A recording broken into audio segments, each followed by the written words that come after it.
Hello everybody. I am just adjusting the light here. I thought I had enough light going, but I guess not. So give me a moment here while I fix my light situation. Actually, I think this might have been better.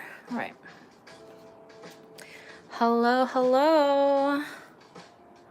Welcome to another live stream while I troubleshoot this lighting situation. Okay, I think that's all right. I'll let the notification notify people while I set up a little bit here.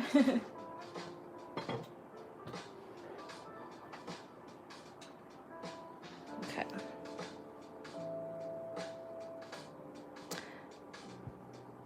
LOL, I'm early, proud of myself. I love your art so much. Same, I'm early too. Yay, hello early gang. Yeah, you guys are very early. It seems like it's taking a moment for people to roll in, but while we do that, I am going to start just outlining the sketch here, just so it's a little bit more visible for not only me, but for you guys too. How's the light? Is it okay? I feel like it's a little bit darker than usual. Let me adjust and see if this is better.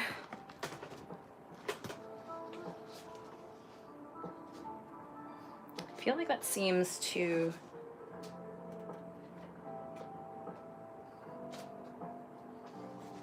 I don't know why that doesn't... It's not vibing with me.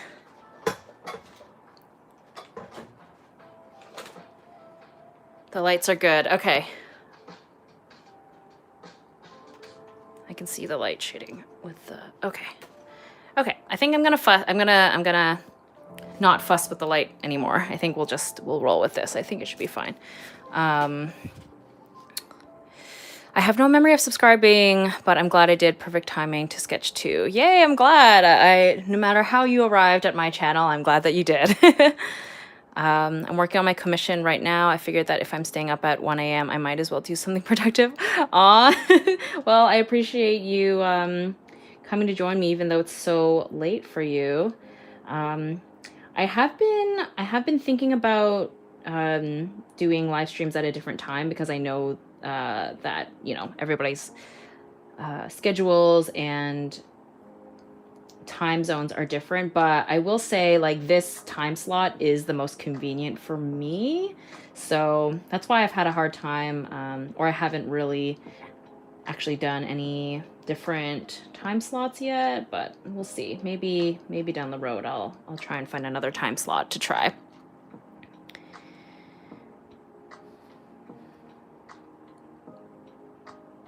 Would you say anyone can learn to draw? I can't even make a straight line, but I wish I was artistic. I definitely think that anyone is capable of drawing and painting. I think that with most things, some people are like quicker learners, and then when you are a quicker learner at something, you sort of stick with it, and then you accelerate your skills quicker. But I definitely think that it's possible for anyone to pursue a creative endeavor. So, and the thing too is, art, it's so wide and vast. Like, there's so many different varieties and forms of art that maybe you're not able to draw a straight line right now, but who's to say you can't practice and do so? Or you can, you know, eventually take a different approach, and maybe you won't need to draw straight lines in your type of artwork that you make. So, you know, it's subjective, and there's just so many avenues within the art field.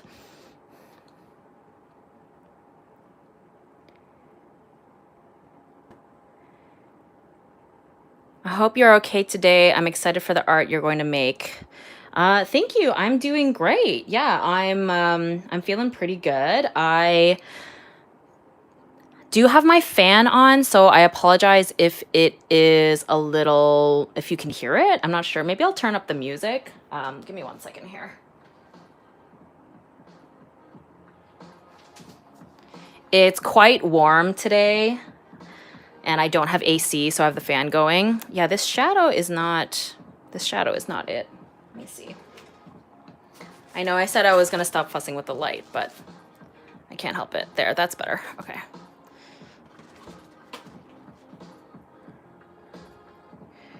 Wow, I'm early, I'm always late.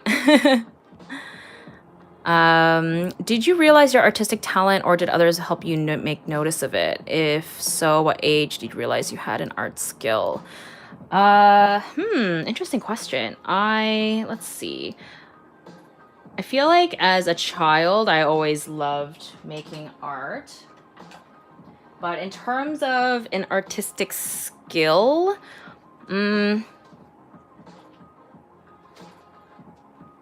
I think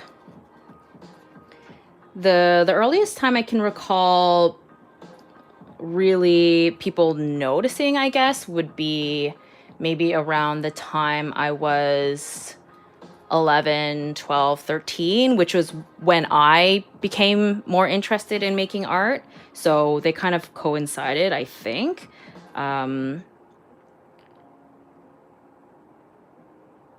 it's hard. Yeah, it's hard to say. I feel like it's very possible that maybe at a younger age, people, in school or something might have made comments, but it's my memory is so fuzzy when I try to think back that far.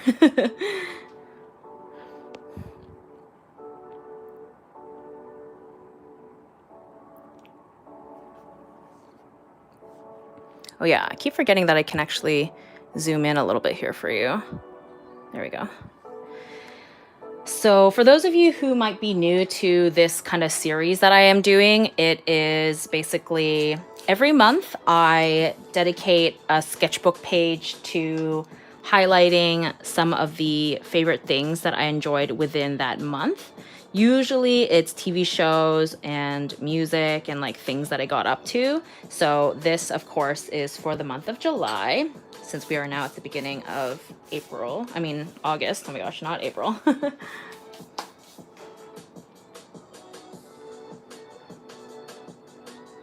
Can you speak or understand Vietnamese? Barely. Like, I think I can understand like a little bit more Vietnamese than I can speak it, but unfortunately, like, not a lot. So I am Vietnamese, but I was born and raised here in Canada. And by the time I started going to school, that's when, I was learning English. And at that point, my mom was extremely busy being a working single mom, trying to raise two kids and work. So at that point, it was just easier for her to speak English to me because that's what I was learning at school. And, she obviously needed to know English as well living here. So she just stopped speaking Vietnamese to me for the most part. So it's kind of a mix sometimes. It's like mixed English and Vietnamese. But for the most part, yeah, unfortunately, most of my Vietnamese knowledge is gone, which is a shame because being multilingual is amazing, and it's a bummer. But that's that tangent.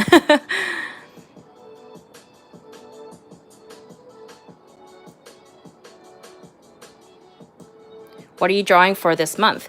So the first thing I'm drawing here is, it looks sort of strange, but it is actually the Kusama installation at the AGO. So the Art Gallery of Ontario, we have the Infinity Mirrors, I think is what the title of the piece is. Hold on, let me see here.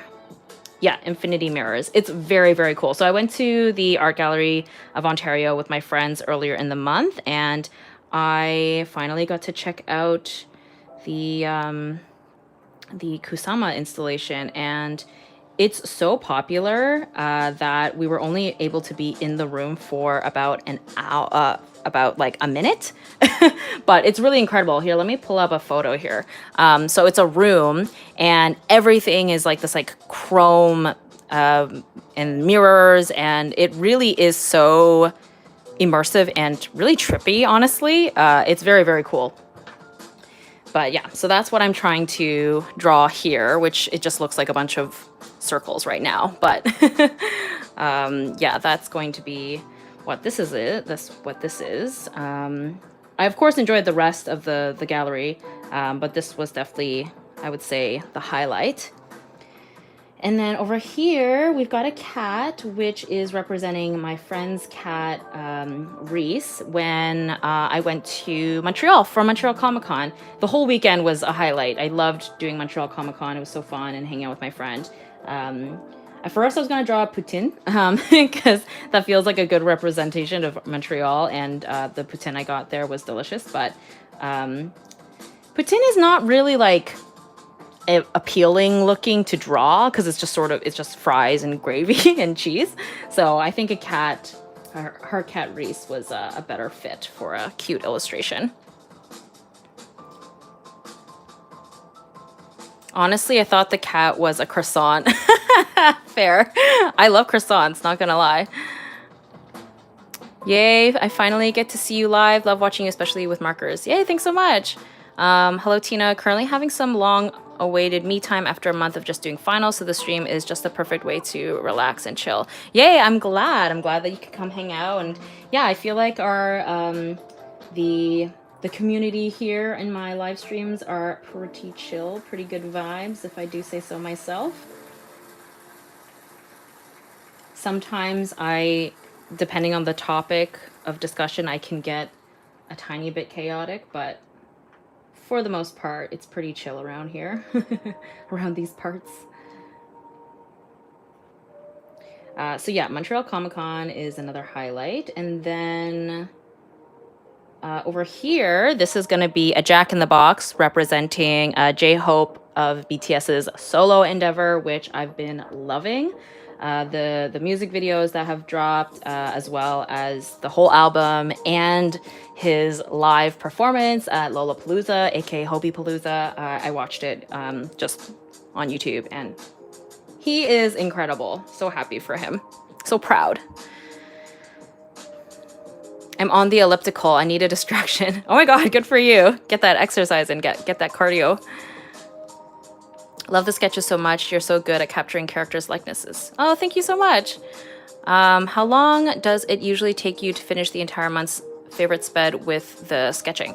It's hard to say because, yeah, because I usually do the sketching prior to the live stream and then do the actual rendering in the live stream. So the sketch itself, usually, I want to say it kind of varies depending on the spread. Sometimes it's longer than others. This page probably didn't take that long. I want to say maybe like half an hour or so. And then my live streams are usually like 3 hours-ish. Sometimes I get the spread done, sometimes I don't, like during the stream. So yeah, it definitely varies, but which is your favorite song from Jack in the Box? I really do love the title track, Arson, and I loved More, but I think if we, I feel like those are two that I really, really love, but I also really love Equal Sign, which it seems to be the popular favorite as well. Which, fair enough. I love the message. I love the vibe of the song. The only problem I have with it is it's so short. I'm so sad that this song is so short because I love it. But yeah, very, very good. And the way that he did his set list was so smart. Like the way that like the first half of his set list at Hobie Palooza was kind of, you know, the darker edge, and then the second half was a bit more like hopeful and dancey. I think that was very, very smart, and it worked really well. And how he like changed from black to white. It was so good. I'm so proud of him. And I loved the live band with that like first half of the set. It was very, very cool, and it sounded really good. My favorite is probably Future. Yeah, Future is good too. Do you have any advice for when you get frustrated with how things are turning out? I guess it depends. Sometimes it's good just to take a break because sometimes you need some space from the thing that you're working on. And sometimes when you leave it and then come back to it, you kind of can have a new perspective on it and see it with fresh eyes. So yeah, I think that's a fair decision to make if you're finding you're really frustrated with something. But yeah, moving on with the rest of the spread here. This is World. So this is the single that the group 17 dropped with their repackaged album, and I'm obsessed with it. It's such a cute, fun song, just like immediate serotonin boost. And then at the bottom here, this like comic panel of these two portraits is the anime Sasaki and Miyano. Or is it Miyano and Sasaki? No, Sasaki and Miyano, right? I forget which order the names are, but that's what this is, because I binged that show in a handful of days, and I'm obsessed, and it was so cute.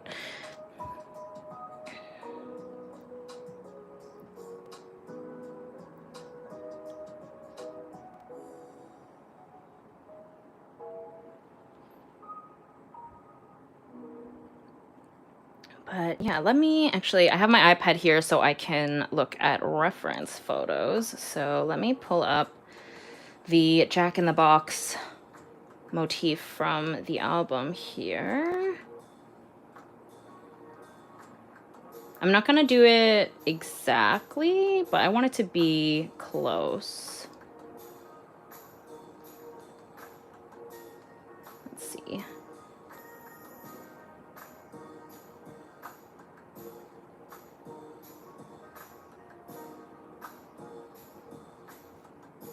Yeah, so that's like one of the images here of the Jack in the Box. It's like creepy and cute at the same time.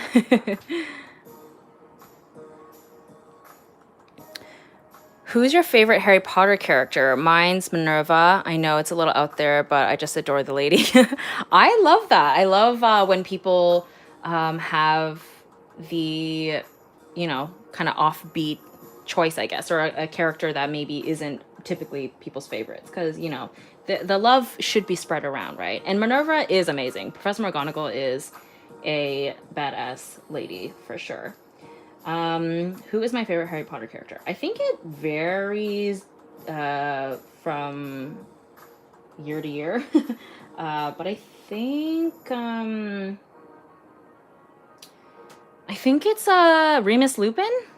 Yeah, I really like Remus Lupin. He is I feel like he's pretty underrated, and I was very sad that his importance in the story got quite diminished in the movies.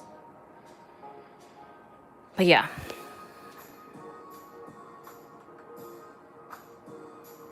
Oh my god, I had no idea you're a 17 fan. They're my favorite group. Oh yeah. Yeah. I became a carrot very, very recently. But yeah, literally last month I dedicated like half the spread to Mingyu because he's my bias, and I fell down the 17 rabbit hole like very quickly and rapidly.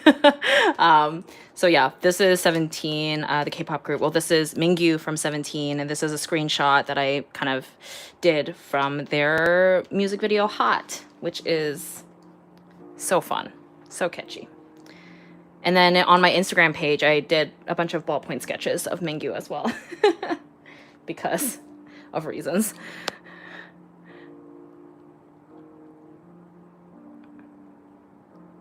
Hello, how are you doing? It's so nice to see you live again. I love your favorites live streams. Yay, thanks so much. Yeah, it's I really enjoy doing them, and I'm glad that people enjoy it, because it's very self-indulgent on my behalf, because I just get to discuss things that I really enjoyed in the month. And yeah, I think that makes for a chill, casual hangout for all of us. As you should. Mingyu is a gorgeous man. He truly is. Honestly, he's kind of a perfect specimen of a human being. I also find him very endearing. I've been like slowly watching Going 17 as well. So he's yeah, but Hoshi is like a very close second favorite. That crazy Gemini is his energy is very infectious.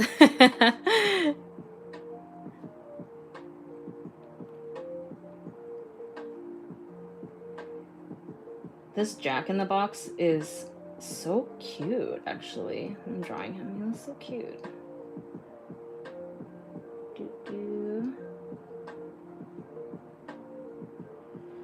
And I'm realizing the eyes are actually not X's, but crosses. They're like up and down like this. And they're all like off kilter. There we go. Okay.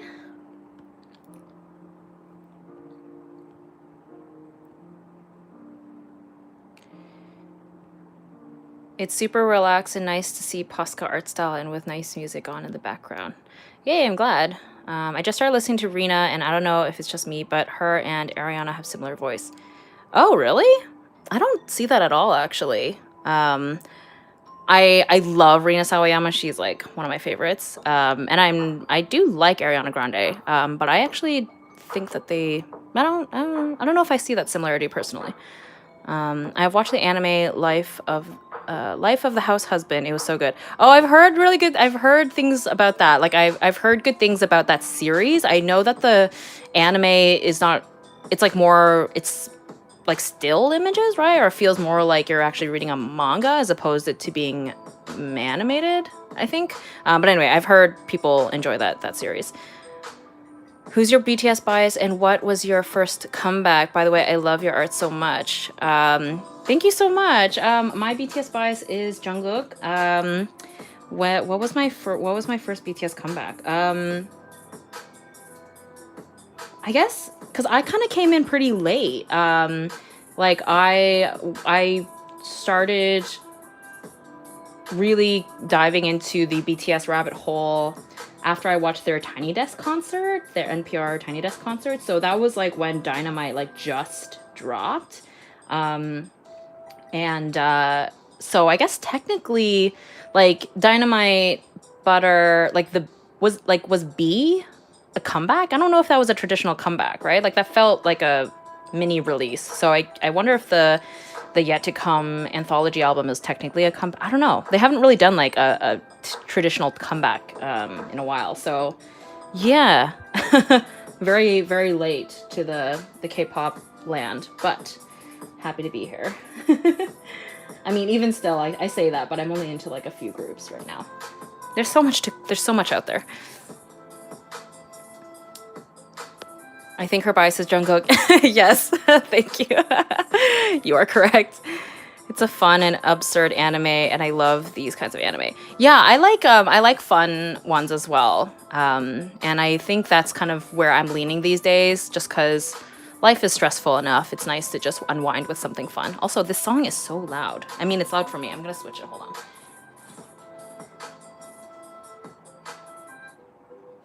Oh my god. Okay.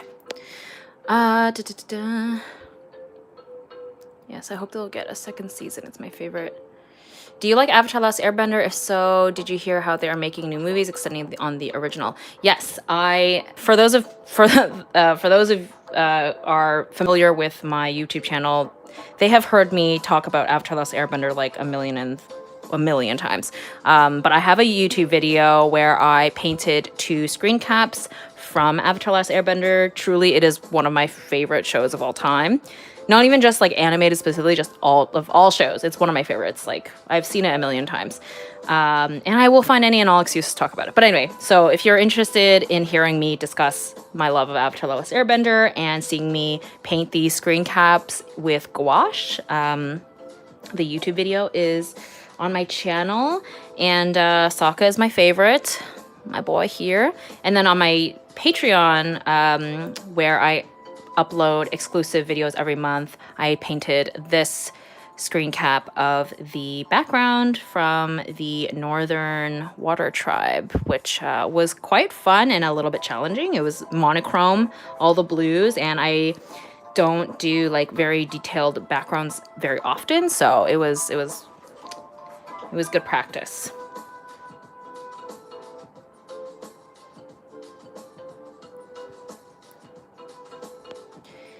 Have you watched Haikyuu? Oh my gosh, I love Haikyuu. It fills me with so much joy. I actually miss it a lot. It's been a while since any new episodes have been out. I don't read the manga currently, so I'm just waiting on the anime. But I love Love, love Haikyuu. Love those boys. Kuro is my favorite. Do you have a bias in 17? Yes. Mingyu. Mingyu is my 17 bias. God bless this tall, beautiful man. I planned to watch The Boys after a long, stressful day, but now I feel like I needed therapy after witnessing that A-Train and Robin scene. I am not caught up on The Boys. I actually haven't seen any of the new season yet. I've heard good things, but I am very late to getting around to it. But I'll get there eventually. I think, again, like, it's I've been finding myself gravitating towards like fun, fluffy things as opposed to like kind of drama or things that are can be anywhere near stress inducing. Hi, how are you? I'm good. I'm good. Thanks for asking. I'm happy to hang out with y'all in a live stream. I find that I don't know if partly it's due to doing these as a live stream, but I'm so happy to have been able to continue to commit to this monthly spread because last time I tried to do this a few years ago, I didn't finish the whole year, but I'm glad that I've managed to keep up with it so far. And I think, yeah, part of it is being able to, like, knowing I'm going to do it on a live stream. It sort of creates a little bit of accountability on my part, but also just makes it extra fun.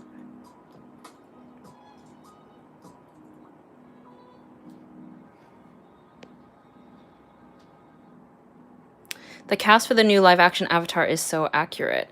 Ah, right. I've been seeing a few updates here and there. I think I'm very skeptical of live action remakes of animated things, especially something like Avatar that I love so dearly. But it'd be great if they did a good job. I'm more excited about the new animated stuff to extend the animated Avatar: The Last Airbender universe.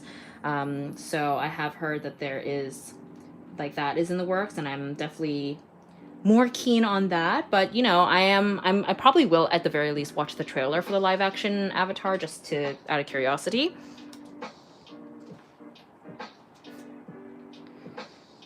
But it's good that the casting is better this round than the M. Night Shyamalan version. The remake that will not be named.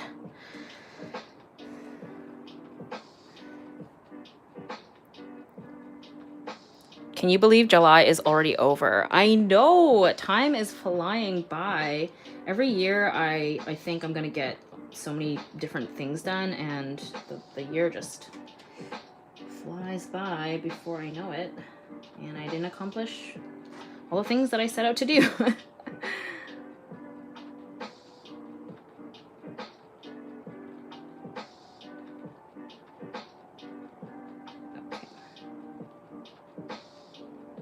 Sorry, this is taking longer than expected.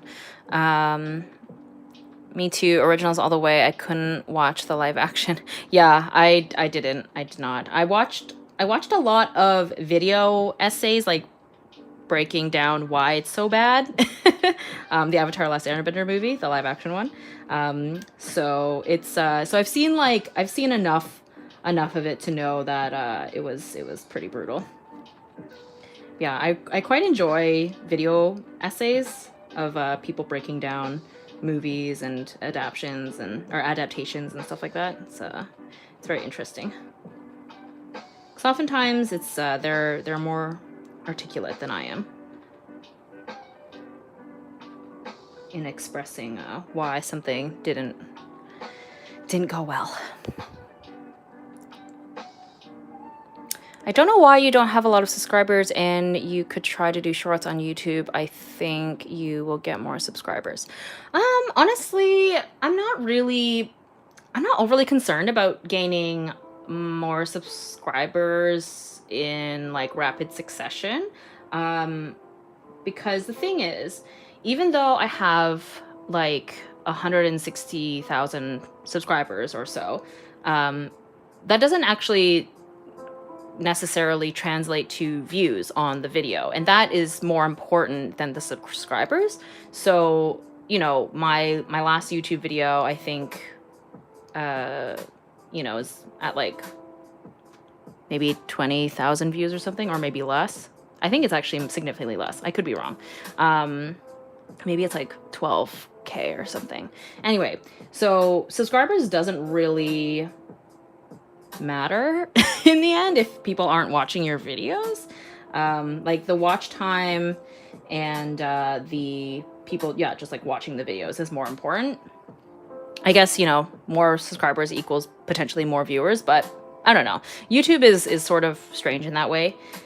And I don't have a ton of control over that. I know that shorts are very popular. It's kind of similar to the conversation with Instagram of, oh, if you make more reels, then you'll get more exposure. Basically, everyone's trying to compete with TikTok. Like that's essentially what shorts are on YouTube.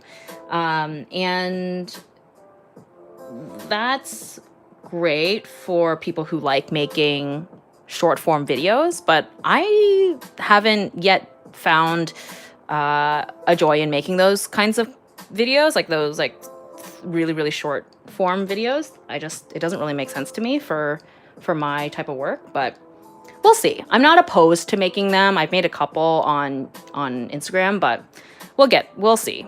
I'm not in a rush for it. Thankfully, I always rewatch videos. Aw, well, thank you. I appreciate that. But making shorts as an artist is so annoying. Yeah, I don't know, man. I don't know if it's for me. The memes got me. I felt like it was still last week when I was baking to your live stream of the June favorites, and now July is already over. I know, right? It's crazy. Time is flying. I hate shorts. I think I've watched one since the option was released. I personally don't watch them very often. So watching you do monthly spread makes me want to start doing them too. I have a bad habit of not touching my sketchbooks. Yeah, I mean, I highly recommend doing them. They're really fun. And then it's cool to see, I'm excited to look back at these at the end of the year and just be like reminded of certain things that I did or things that I watched or consumed. Because, you know, life moves fast, and sometimes I'll be like, I forgot I was really into that song or that thing or whatever. So who are you drawing? I am drawing Sasaki and Miyano from the anime Sasaki and Miyano. This is, hold on, I have them up here as a reference. Aren't they the cutest little beans? It's like the most wholesome anime I've seen in my life. It was so cute. Like, just like literally squealing while watching it at how cute it was. All good vibes. Such good vibes. So sweet. Anyway, so that's who I'm drawing.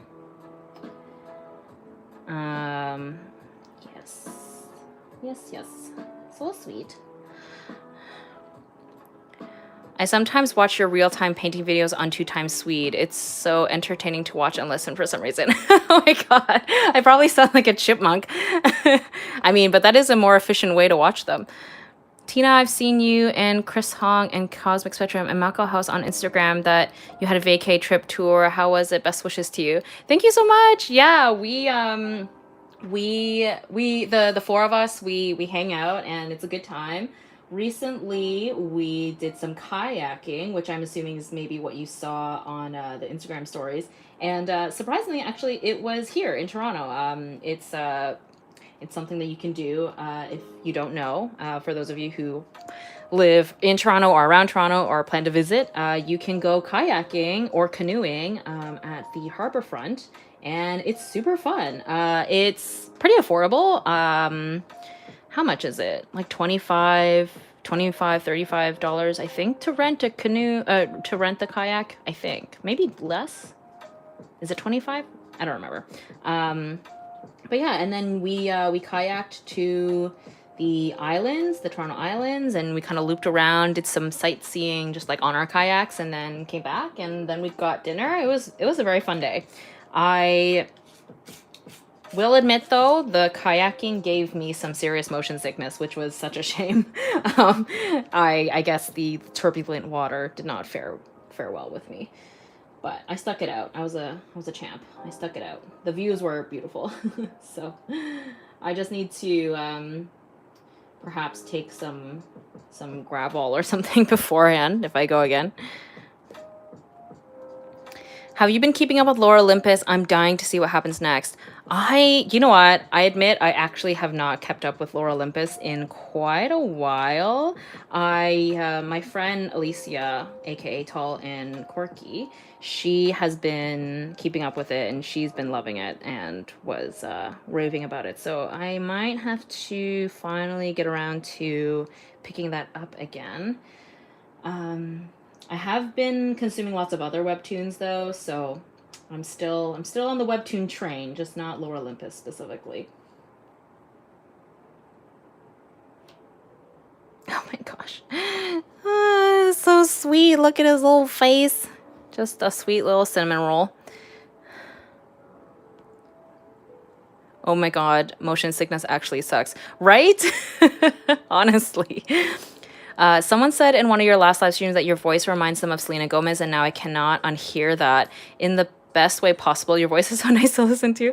Thank you. Yeah, I find that really funny because the last live stream was the first time I had gotten that someone thought I sounded like Selena Gomez, and yeah, I was like, I mean, not mad at that. Selena Gomez. I've been kind of, again, this is like a running theme. I'm very slow to like new TV shows, but I have been slowly watching the new season of Only Murders in the Building. There we go. So I will be, maybe I'll try and see if I find She Sounds Like Me.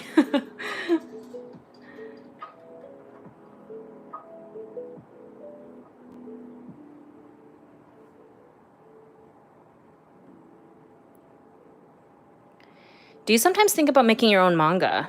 No, actually. The reason for that is because I've never considered myself a storyteller. And I'm also somebody who has a hard time committing to long-term projects. Like I'm so impatient. So something like a manga, a graphic novel, or webtoon, anything of that sort, that's like a long-term commitment. So I know I would get bored of it pretty quickly.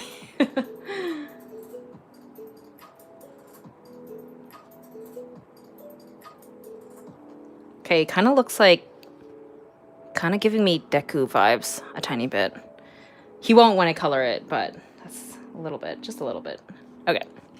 Anyway, now the fun part. Sorry it took so long. I was just having fun catching up with y'all. Okay, now we're actually finally going to start some coloring.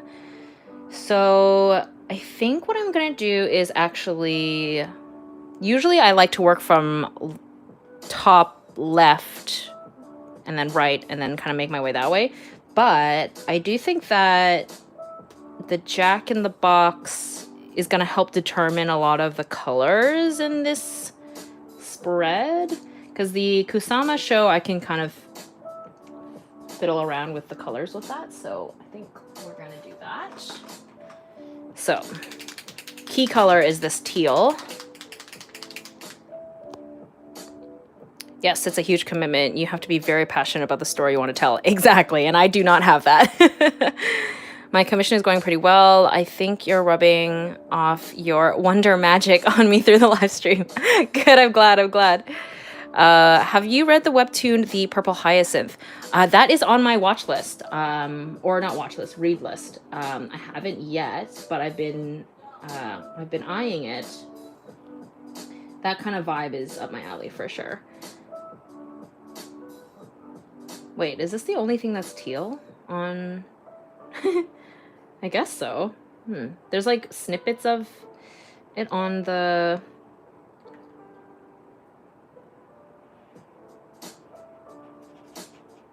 Yeah, I guess I won't copy the box exactly, but I'll just do this.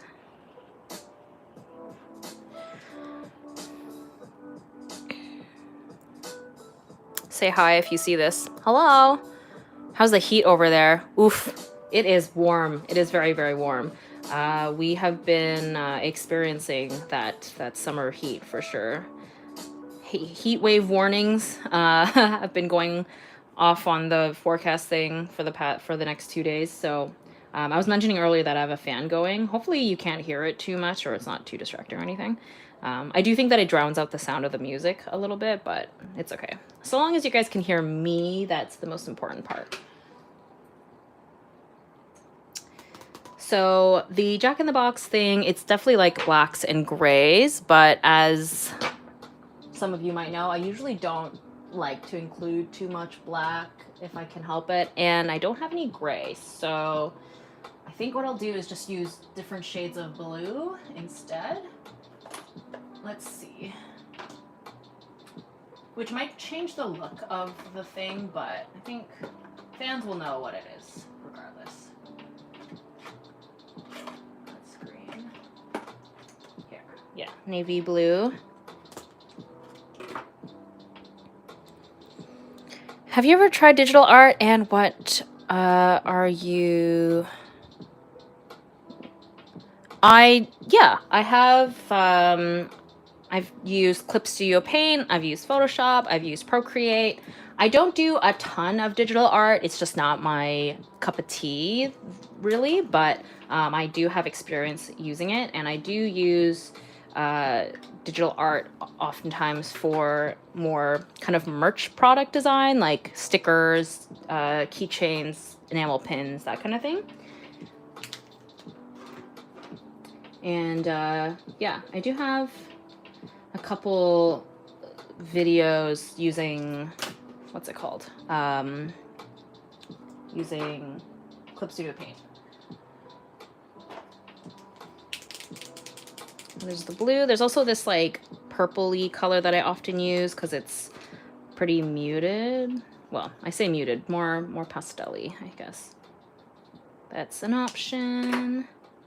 And then there's also one other blue I have, this one, which is similar to the Posca. Let's see. Right.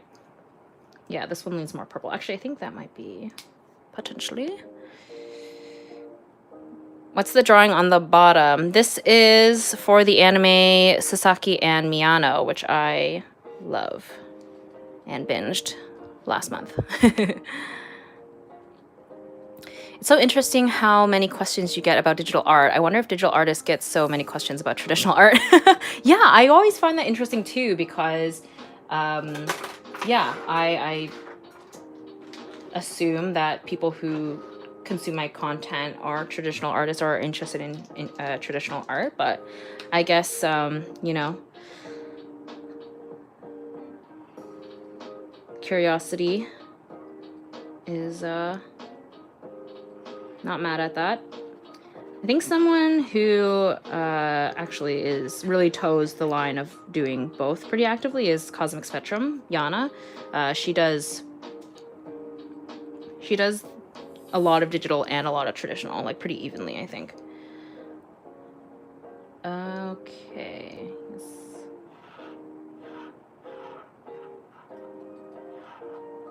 Yeah, this Jack in the Box is like so... The design is so busy and haphazard. I'm like just sort of putting random boxes of color around just because I don't really know.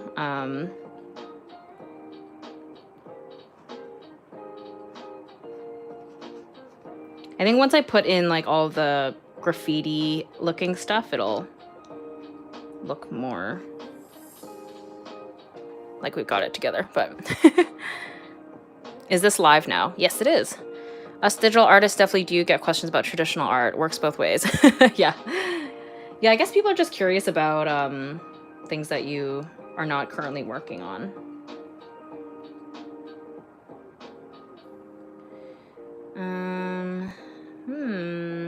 Sure, let's do that.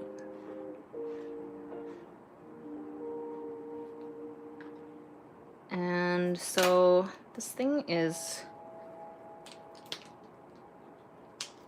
okay, we're gonna do,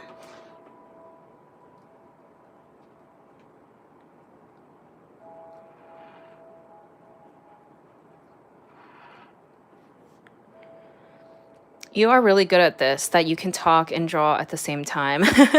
Yeah, definitely takes some practice, I think. And I also purposely sketched beforehand. I think if I had to do a live and sketch at the same time, it's much more difficult and honestly kind of stressful. So I always have the sketch like basically done before I do live streams. I've done sketching on live stream before a couple of times, and it's, yeah, definitely a little more stressful.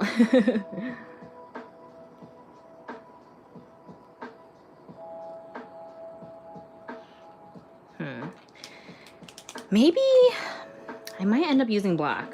I feel like this is not, like there's going to be a lot of clashing happening, but we'll see. We'll see.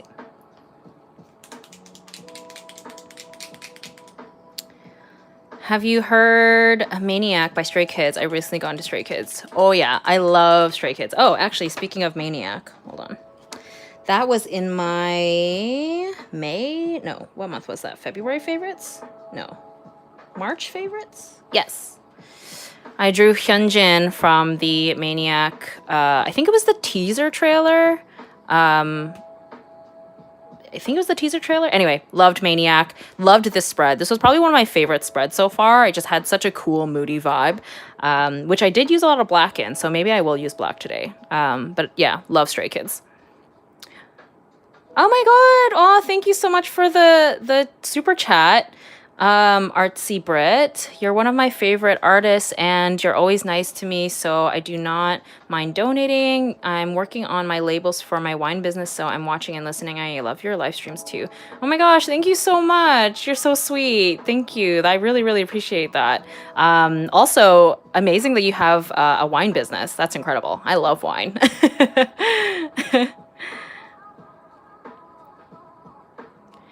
Hey, this is the live stream of the first live stream that I've caught of yours. Yay, thank you, Ka. Thanks for joining. It was nice talking with you, Tina. Really for me. I'm going to head off now. It's early. It's nearly 4 a.m. Oh, no. Thanks for coming. Have a good sleep. Well, your drawing of Hyunjin looks incredible. Thank you so much. Yeah, on my Instagram page, I have some ballpoint sketches of the other members as well. But yeah, Hyunjin felt like the right choice for the Maniac comeback kind of image because of that iconic red hair. And he's beautiful, obviously, so. But yeah, the groups that I'm like really into, I guess BTS, 17, Stray Kids, and then I have been listening to Jackson Wang as well. His new album's gonna come out soon, and then I also listen to TXT. I'm not really as familiar with TXT as individuals, but I do like their songs. Like if you were to line up TXT, I wouldn't be able to tell you the members. Like I can tell them apart, but I don't know their names yet. Whereas like 17, BTS, Stray Kids, like I know them all individually. Not personally, but I know who they are.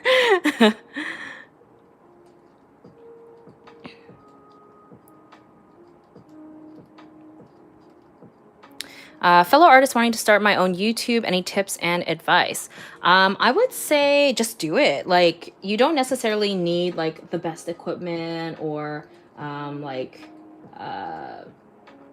know how to do everything right away. Just get your foot in the door basically, which I know sounds maybe not super helpful, but like for a long time for like years, I think I kept being like, I want to start a YouTube channel, but I don't know how to do video editing. I don't have a nice camera yet. I don't have a setup. And then my friend, he was just like, just use what you have. Like, so and he was like, you know, even if it's not perfect, you'll get better the more that you do it. And you can always like, you know, archive the video later if you don't like it. So yeah, so when I first started my YouTube channel, I was using my phone to film everything. I would try to mostly film during the day so that I had natural light. And then I had like one single like kind of nicer light that I bought off of like Amazon or whatever. Yeah, for like the first couple of YouTube videos, I was like editing them on like iMovie on my iPad. It was ridiculous. Like it was so janky. But yeah, and then, you know, you just get better at it and you get used to it, and then you slowly upgrade your equipment and whatnot. So yeah.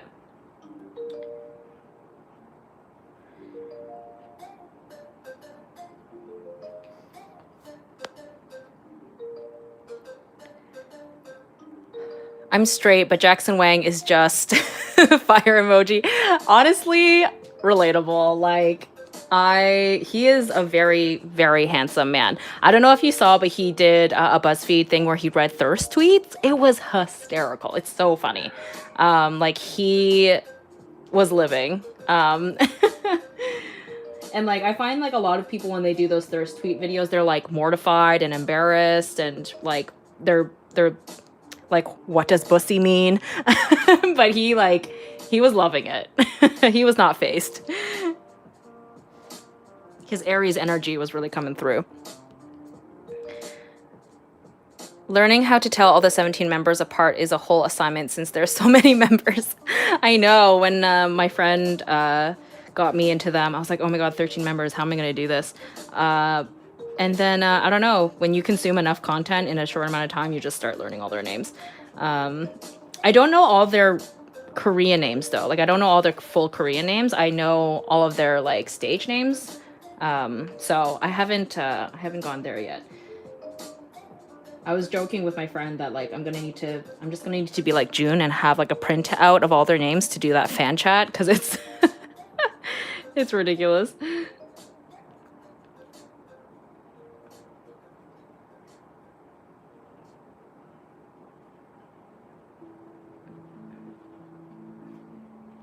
Yeah, I think I'm gonna end up using black in this spread, even though I originally didn't want to, but I think it's gonna happen. Speaking of K-pop, I don't know much about P1 Harmony, but I kept getting recommended videos of Kiho, and honestly, he is a mood. I feel like I've been getting recommended those as well. I have not dived into that yet, but I'm sure if it recommends it to me enough, I'll eventually click. Why do you avoid using black? Honestly, I think, like, for me, I often avoid it because I'm just so obsessed with color. And so I try to substitute black with colors instead, like a dark blue or a dark purple. But honestly, like, now that I'm like re-looking at this, that spread I did, this spread I did where I had black, it really actually made the colors pop. Like, it really creates such a nice contrast. So I think I have to let go of this weird rule that I've imposed on myself. And I think maybe I was trying to avoid black because a lot of the other things in this spread, other than this Jack in the Box, is quite light and sweet. Like, the World song from 17 is going to be like very pastel, and then like these two lovebirds down here is going to be like very light in color, like pastel colors. But I don't know, I'll make it work.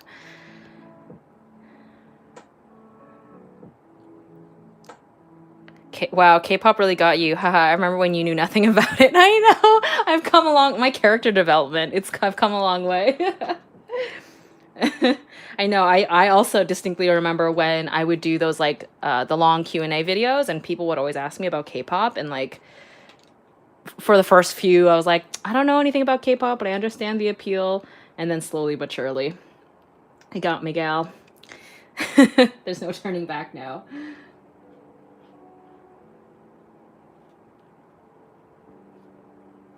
I was joking with my friend that Hot Topic has gone through the same phases as me as a person. Like, Hot Topic was originally like pop punk, Emily the Strange, and then kind of evolved into anime merch. And then now she had sent me a photo. They had like some BT21 stuff, and I was like, oh my gosh, why is Hot Topic and I like the same?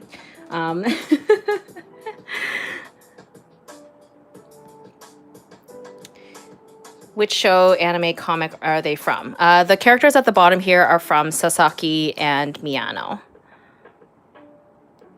Is that Sasaki and Miyano? Yes, it is! Oh my god, I'm glad that you recognize them. It is my sweet baby boys.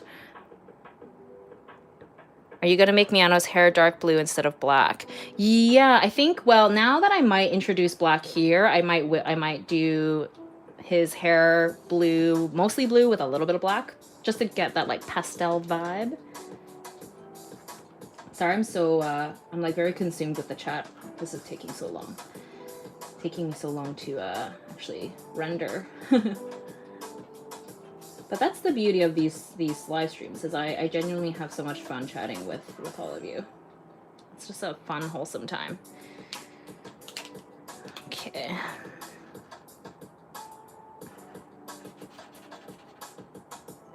And honestly, like talking TV shows, music, pop culture, that kind of, like, that's my favorite. It's my favorite thing. So I'm very happy to be able to chat with all of you about those kinds of things. Okay, I'm trying to create some dimension here with the Jack-in-the-Box lid.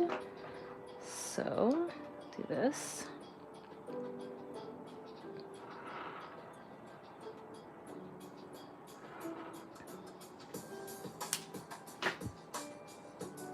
Really excited to see how they turn out. I heard you talking about how much you love Sasaki Miyano lately in your videos, and I was really hoping you draw them in your July favorites. Yes! Yes, yes, yes. I was like happy crying watching that show. So I got very invested very fast. Have you seen the new Marvel movie Shang-Chi and the Legend of Ten Rings? I think you will love it. I did watch it. I watched it in theaters, actually. Yeah, I enjoyed it. I recently also watched Doctor Strange, the multiverse one. Also, okay, hydration reminder. I completely have gone an hour, almost an hour of live streaming and forgot to drink water. But yeah, watch Doctor Strange and the multiverse, or whatever the title is. It was interesting. I was surprised to see, it kind of felt a little bit like a horror movie.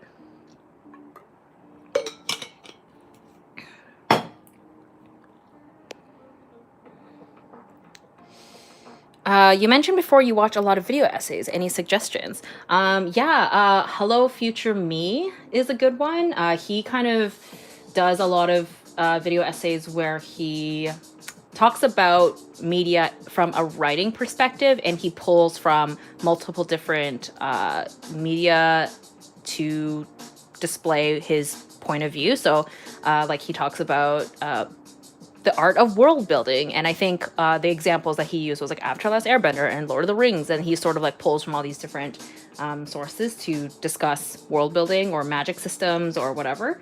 So I really like his videos. For something a bit more like just like fun, the Cosmonaut I think is his YouTube channel. He just reviews, generally he just reviews a lot of movies and TV shows. What else? Kind of blanking, but there's a ton that I watch. Oh, Amanda the Jedi. I like her videos as well. She did like a whole series where she read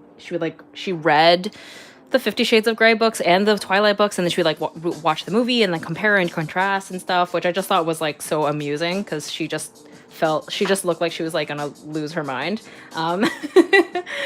Which is like, again, like a perfect way of like me being able to like consume this thing without me actually having to read or watch the 50 Shades of Grey. Like I like hearing people's commentary about these pieces of media without actually having to read or watch it myself.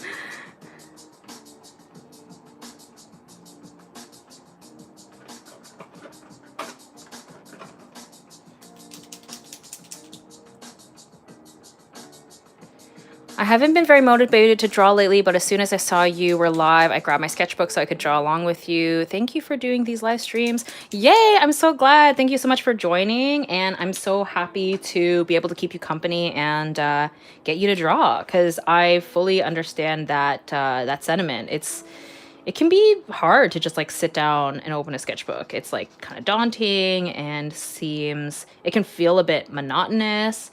So as much as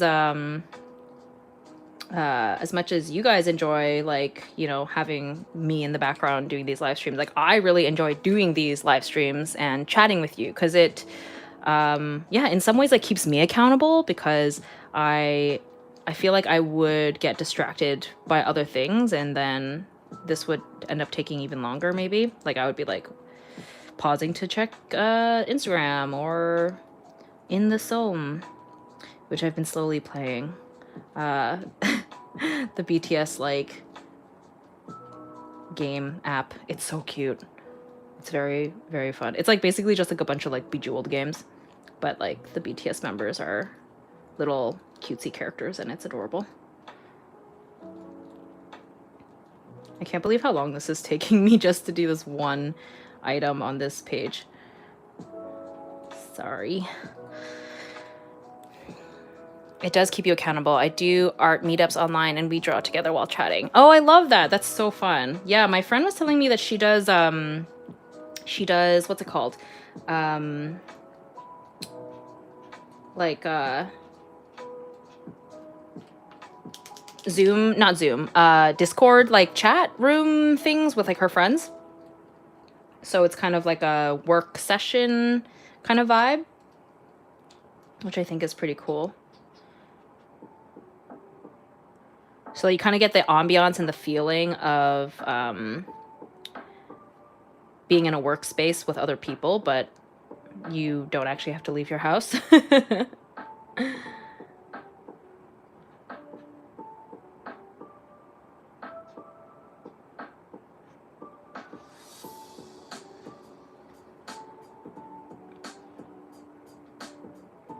So yeah, there's like a lot of like just kind of graffiti-esque stuff going on this box. So I'm just doing that because it's definitely helps bring it all together.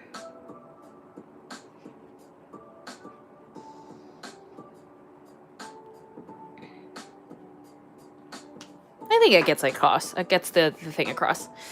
What color is the cat going to be? Probably like actually good question. It's like my friend's cat is just a typical tabby.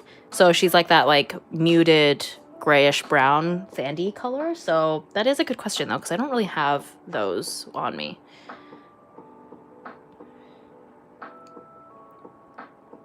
Yes, some meetups use Discord as well. I have a lot of artwork, got a lot of artwork doing that. That's awesome. Any clues on what's on the next video? Next video, I think, is gonna be gouache, a gouache painting, I think, if I can get my shit together and do it.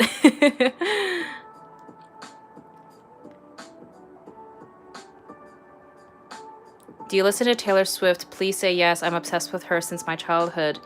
Yeah, I like Taylor Swift. I really, yeah, I actually really enjoyed her re-release of Red.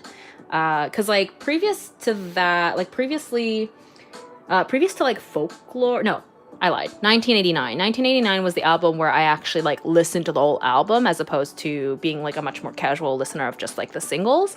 And then I really enjoyed Folklore and Evermore. That's right? And then she started re-releasing her older albums, and I had never heard like most of the songs from Red except for the singles. And I really enjoyed it, actually. Yeah, so I do like Taylor Swift. She's like not my favorite. Like I wouldn't say she, like, you know, if someone asked me like what do you listen to, like I don't think she's the first person that comes to mind, but now I'm thinking about it, I'm like I do listen to a lot of Taylor Swift, actually. So yeah, I really appreciate that she's like a singer-songwriter, and it seems like she really likes to connect with her fans. So I like that about her.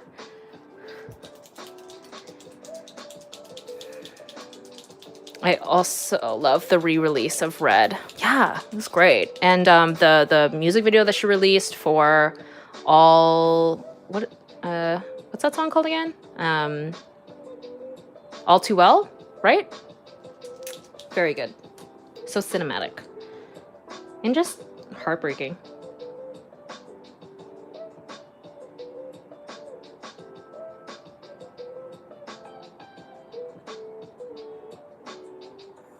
Okay. That.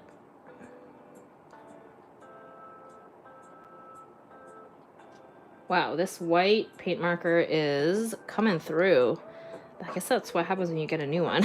I'd been using like the same old one for so long and it was just like really losing steam. But that's so opaque. Wow, love that. Okay. Next, I think I'm gonna do this world.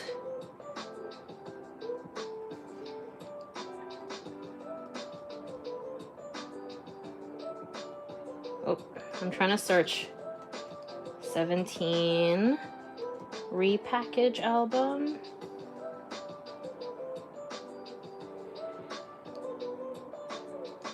Because there is an image of like a flower. There it is. So it's like really like kind of out of focus and blurry, but that's the vibe I'm going to be going for to represent this song, as opposed to drawing all the members. That video made Jake the most hated person on the internet for a couple of months. I know, right? Oh my gosh. But also, it made Sadie Sink and Dylan O'Brien like highly talked about and celebrated because they did such a good job in the reenactment and the acting, I should say, acting in the music video.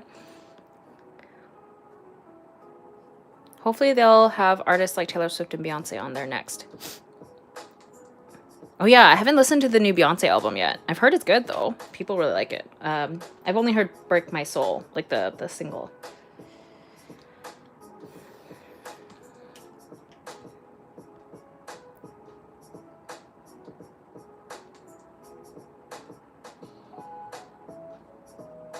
When I draw, I sometimes have trouble realizing when I get tired. Instead of stopping, I get lazy with my drawing. What do you do when you get tired?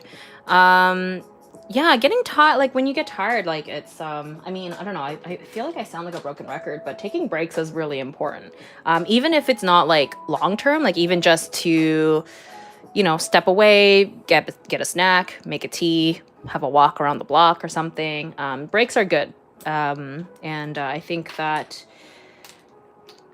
it's really important to keep that in mind because, yeah, like you, not only for your like physical health, but also it will probably benefit your artwork as well because, like you said, like if you're kind of getting fatigued and the artwork is suffering, then, you know, the Cheyenne Barton, she titled one of her studio vlogs like "You Can't Pour from an Empty Cup," which I thought was very poignant, and I think that really represents creativity really well because you gotta, yeah, you have to refuel your creativity in order to put your best work out there.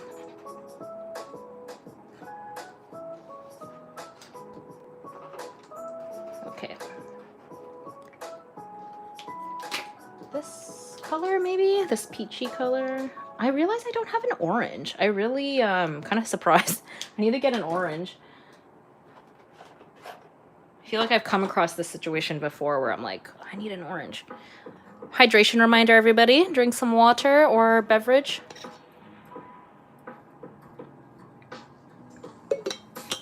Did you see J-Hope and TXT at Lollapalooza? I watched the performance on YouTube and they did so good.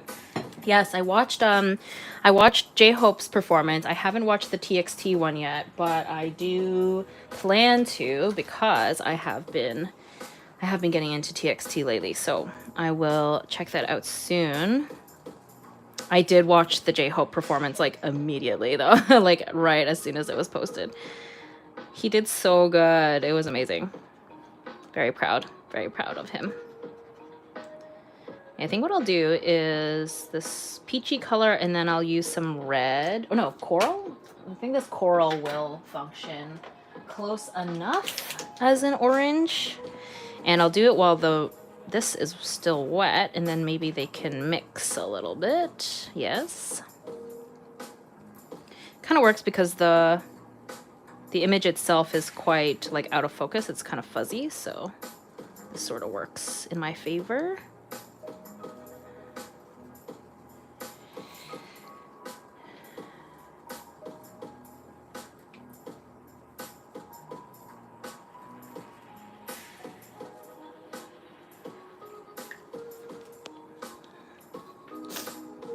The new Beyonce album is for the gays.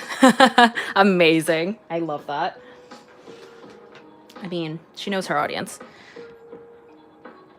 Happy to be here on time. I'm going to try and draw with acrylic markers too at the same time. Yay! Enjoy! I hope that you have a good time. There's an art thing going, and the best drawing of the person gets a prize in front of the whole school. I'm so excited. Very cool. That's like very exciting.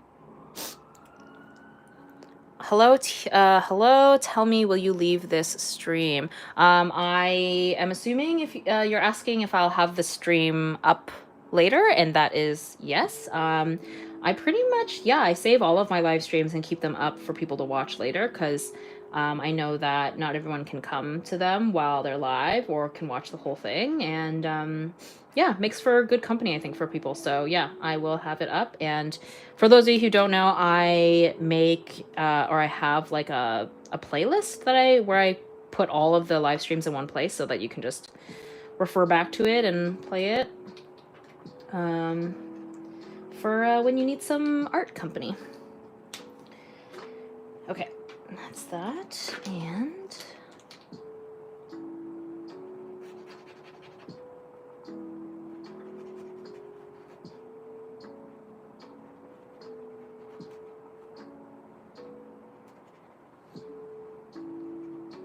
I don't know if this is actually going to read, but if you know, you know. I guess that's the more important part.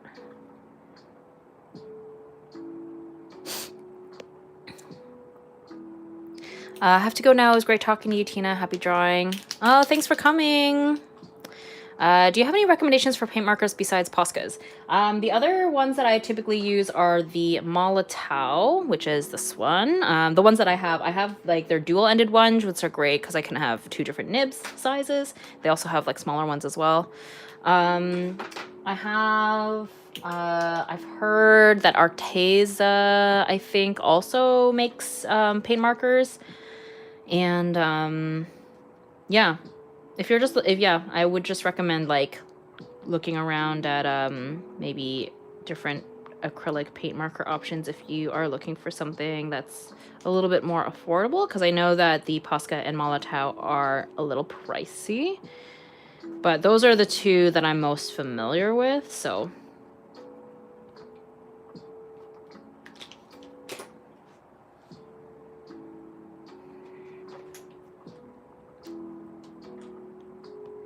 I love the idea of monthly favorites, kind of like a journal for artists. Yeah, exactly. That's kind of how I see it too.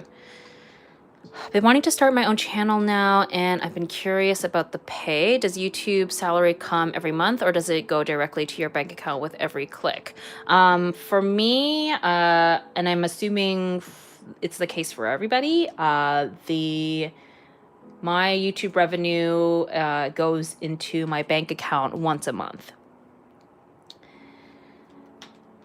Usually around the 20th of the month is when I when I see the money kind of in my bank account. I think, if I remember correctly, I think you have to make a certain amount in order for it to actually pay out into your bank account. I don't remember how much it is.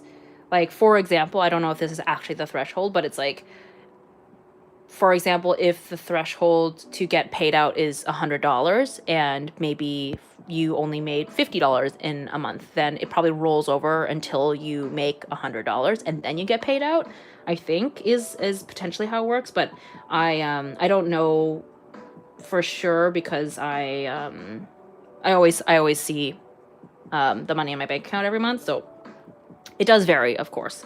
But yeah.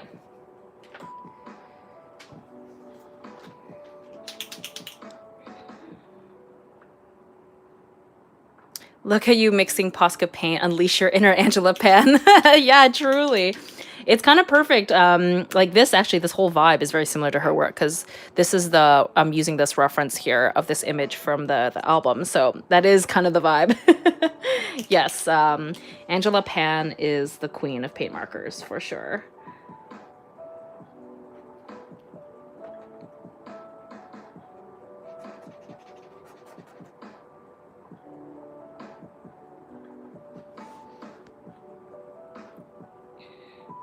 But you would need a large following and large amounts of views before you even see any money. You would need to hit views, yes. Large amount of followers doesn't necessarily. I was actually discussing this earlier, how the amount of followers you have doesn't necessarily equate to how many views you're gonna get. Obviously it helps, but it's not always the case. But in order to get monetized on YouTube, you do have to hit certain milestones. You have to have a certain amount of subscribers, a certain amount of watch time. So it's not necessarily views, it's about how many hours people have watched of your content in order to hit the monetization.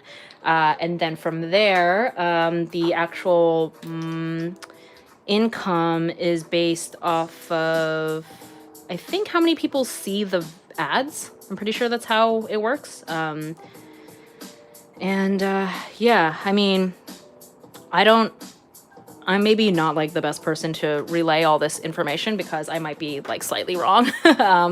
But I do know Nadia Axel has some like starting a YouTube channel tips videos on her channel. So I recommend checking her out if you really want to like deep dive on all the intricacies of having a YouTube channel.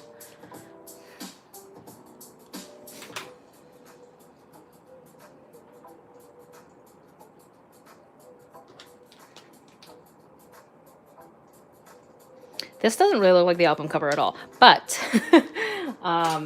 you know what? It's good enough. I'll have to let that dry, and then I'll draw in the stems to indicate the flowers. And yeah, I mean, I guess the fact I put the text like of the title of the song helps. You need 1,000 subs to start making money. There you go. Perfect. Thank you.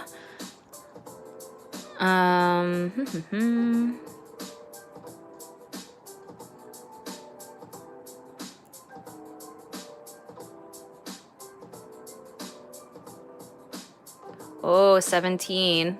Yes, you are correct. It is 17. I love 17. I'm still making my way through all their variety, like the going 17 episodes, but I am enjoying them because it's really get to see their personalities and their chaotic energy. Okay, I think I'm going to work on the Kusama thing here now. Then we'll do the cat, and then we'll get to the characters down here, which is probably the most exciting part. Wait. I'm on incognito? What? I'm confused. Turn off incognito. There we go. I don't need to be that. I don't need that. I need the Kusama. Yes. Yes. So, with that in mind, I can now, yeah, pretty much just use the colors, these kind of blue tone colors, I think, in this to represent this installation that I saw at the AGO. Very cool. Just so that the colors kind of match. I think maybe do that.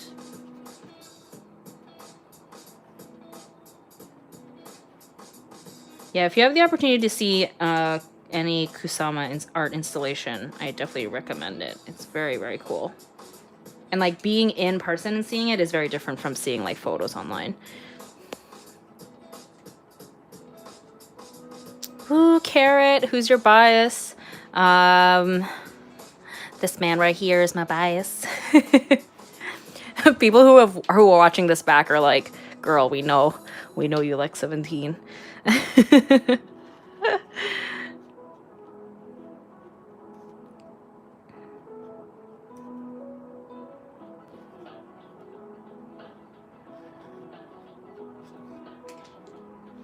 I tried learning the choreo for the hot, like the chorus, which at first was like, I was like, okay, this is not so bad. But then there's some jumping involved, and I was like, okay, this is more effort than I. And also, I'm just like, I'm not a choreographed dancer, so it's like, it seems easy at first, and then it gets more complicated when you actually cue in the music and you realize how fast the choreo is. Hats off to them.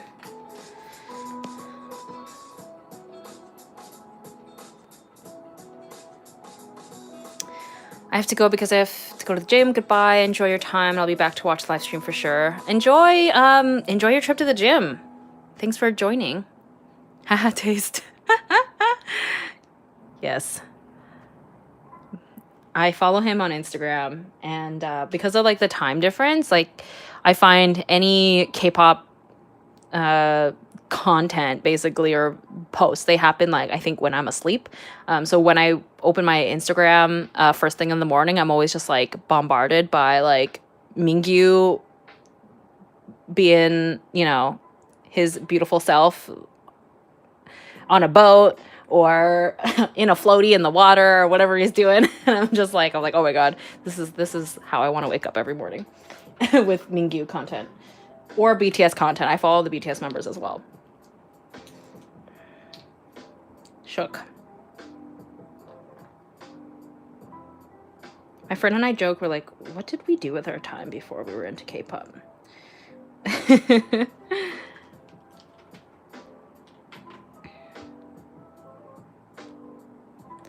And the fact that they do so in sync with 13 people, incredible. Yes, agreed. It is really impressive. Honestly, that was something I was really impressed by in general when I started like deep diving into 17, was that all 13 members have stayed the same through their like 7-year since like they debuted in 7 years ago. Like that's really impressive. That says a lot about them as a group. That they all 13 of them have stuck it out from the very beginning. And all re-signed early. Amazing. We've loved that for them. Favorite thing I've seen at an exhibit. That's so hard because I've visited many exhibition, and there's so much art to love, and it's all a little bit different, right? But I will say, like, something that comes to mind is when I was at the Met, the Metropolitan Museum in New York.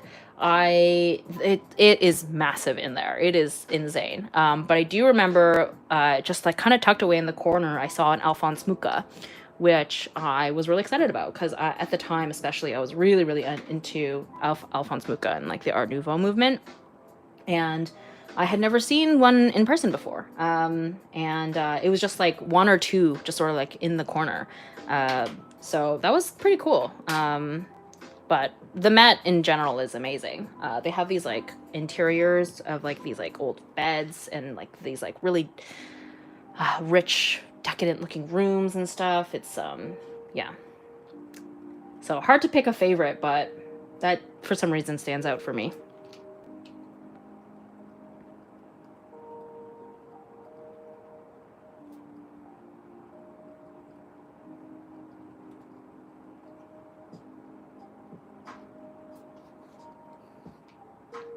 What would you say to young artists who are very passionate about art? Starter tips.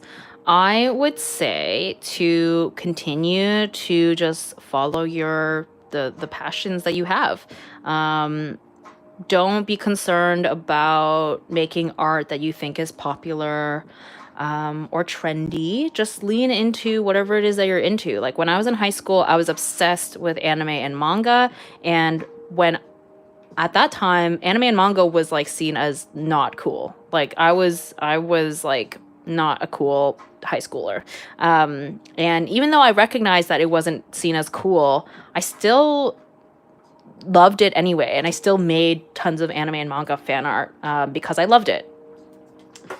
Not because it was cool. And here I am now doing art for a living and still making anime fan art from time to time and getting to talk to you about it. So yeah, just lean into the things that you're interested in. It'll be much more enjoyable that way. Okay, let's see, what else? Let's do, yeah. get some kind of darker shades in here. I think I need a new one of these. This, oh. Is it really a paint marker live stream if I don't have some spillage happen? I feel like that happens every single time, at least once. Well, okay. We're just gonna use it, like, we're gonna use it to dip into.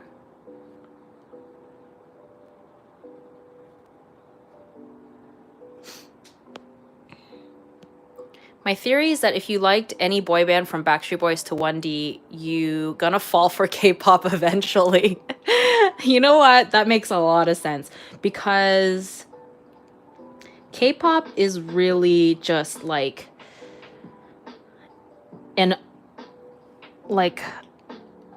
a hyper real version of those, because the K-pop industry is doing it way differently, and they put so much production and effort and money. They take it so seriously that it just makes all the other kind of boy groups, girl groups, like, pale in comparison, I think. Especially the music videos. The music videos are insane.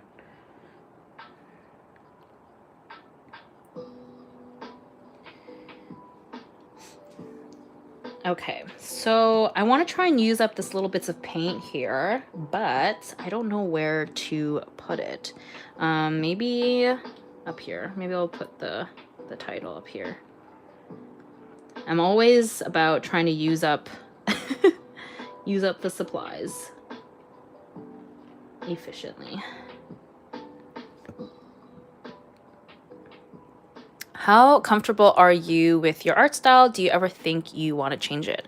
Yeah, I honestly am.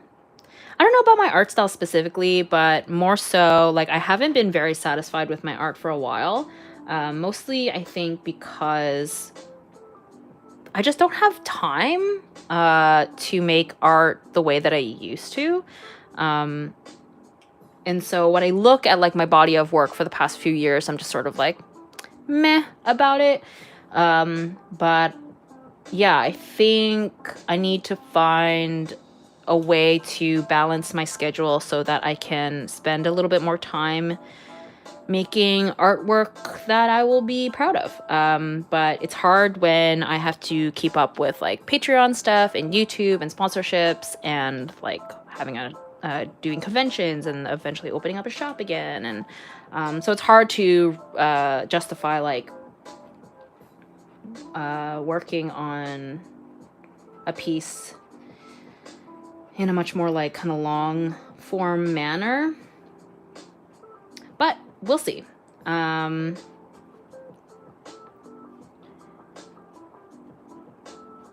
So it's not really about wanting to change my art style necessarily, but more so just trying to carve out time to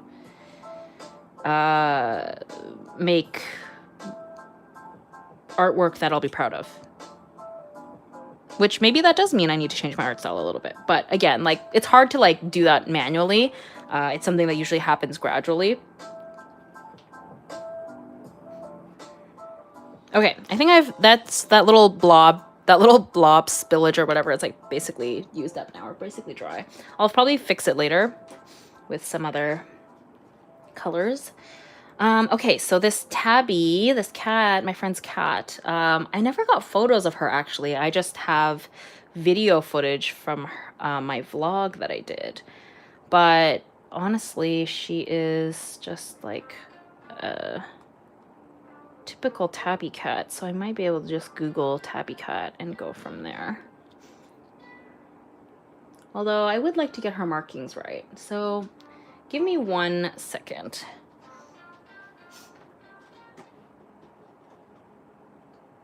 I'm basically just gonna pull up the video on my computer here and use that as a screenshot, basically.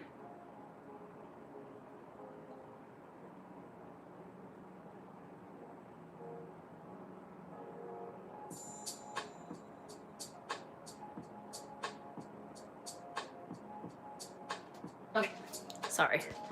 Okay.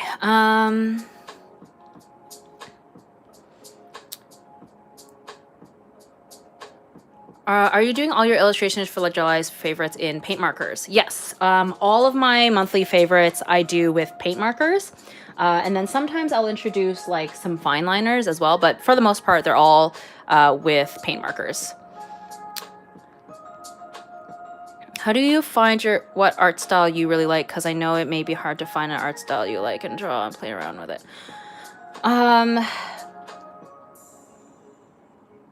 What is... Okay, so with art style, this is obviously a topic that is pretty popular. And I feel like I have probably exhausted it in other videos, but basically I think that an art style is a culmination of all those different interests you have, whether it be specifically art or not. If you find you're having a difficult time like pinning something down, for me, I follow a lot of artists on Instagram, and I will save artwork that really resonates with me, and I put them in a little folder on my Instagram likes or whatever. And yeah, and then I go back and I look at them, and you just sort of decide, what is it about this piece that I really like? And you can often sometimes see like a little bit of a pattern going when you kind of have them all next to each other, even if they're all from different artists, which I highly recommend. Like, make sure your influences are coming from more than one place, to avoid like directly copying one person. And and then when you look at the body of stuff, like maybe some will be really cartoony, some will be more realistic, but there will be some kind of commonality usually. And for me, a lot of times I'm really drawn to like very colorful work. And so that's something that I incorporate into my work, which is why I kept talking about how I was trying to avoid black, because I want it to be very vibrant and very colorful. Whew, okay. Hydration reminder.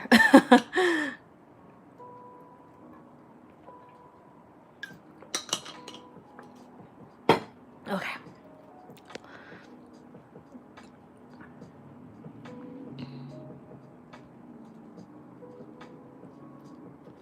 Okay, now we are going to be drawing this cute little tabby cat. Her name is Reese. My friend has two cats. They're sisters, actually. One is Reese and the other one is Simba, right?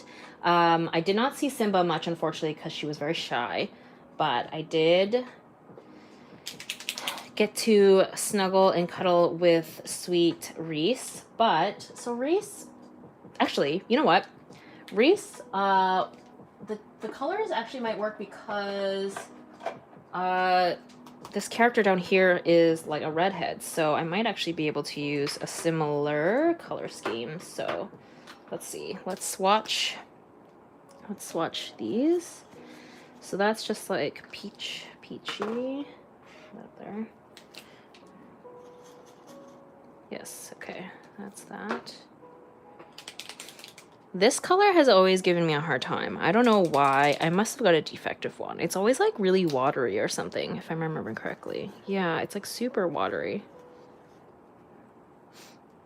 I'll just have to give it a good shake, I guess. But, oh yeah, sorry. Let's get you in the view here. There we go.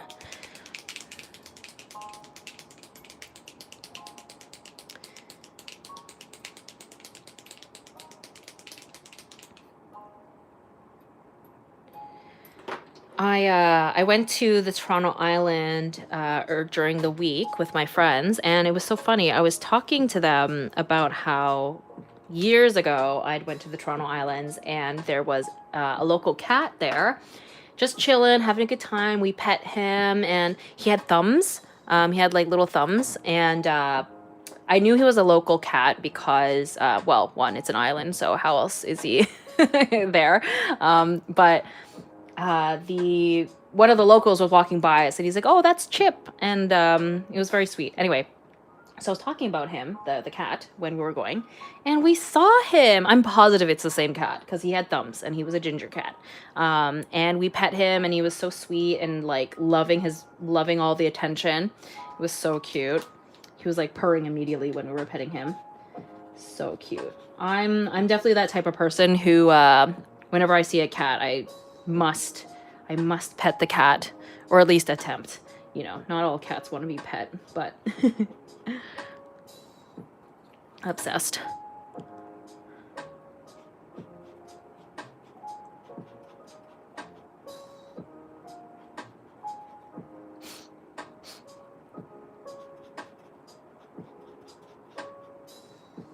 So yeah, I think the color scheme that I'm gonna end up having on this is gonna be a little bit more vibrant, but you know, that's how it goes on my interpretations.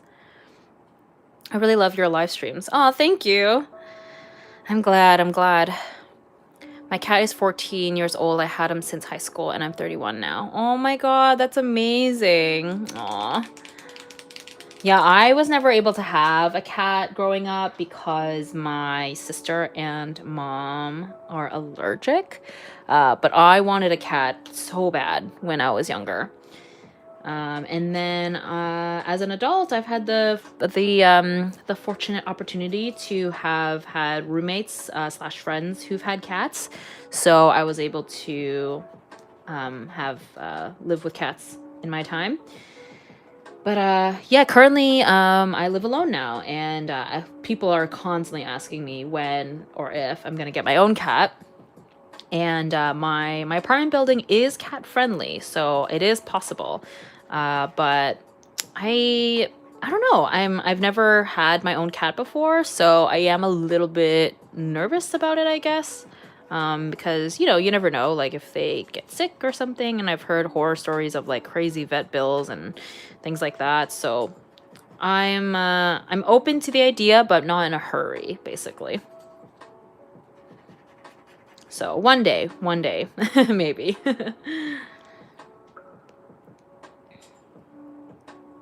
I have 4 cats and 2 dogs.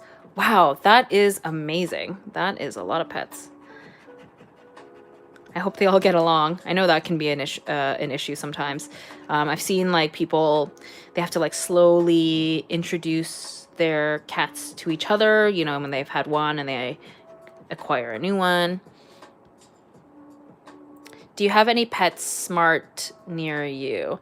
Yeah, there is one actually. There is one like kind of like relatively near me. My friend used to work at a PetSmart back in the day when she was like in high school. She used to work at one. So she always has had a pet. And similar to you, she also cannot imagine her life without a cat, I think. She always has one. And she's always had one like growing up too. So I think that's probably a huge part of it. Whereas for me, I never grew up with one. So I think that might be why I'm okay to like think on it or wait.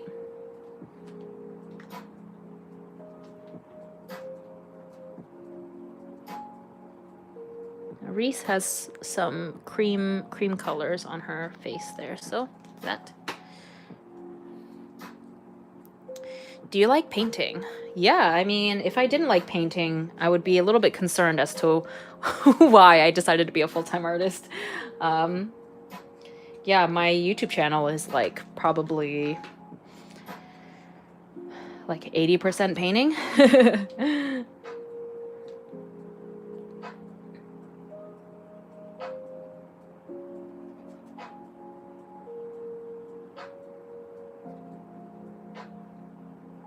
Okay, the patterning is a little bit tricky actually on the head, so I think we'll just sort of make it up sort of in a way like this.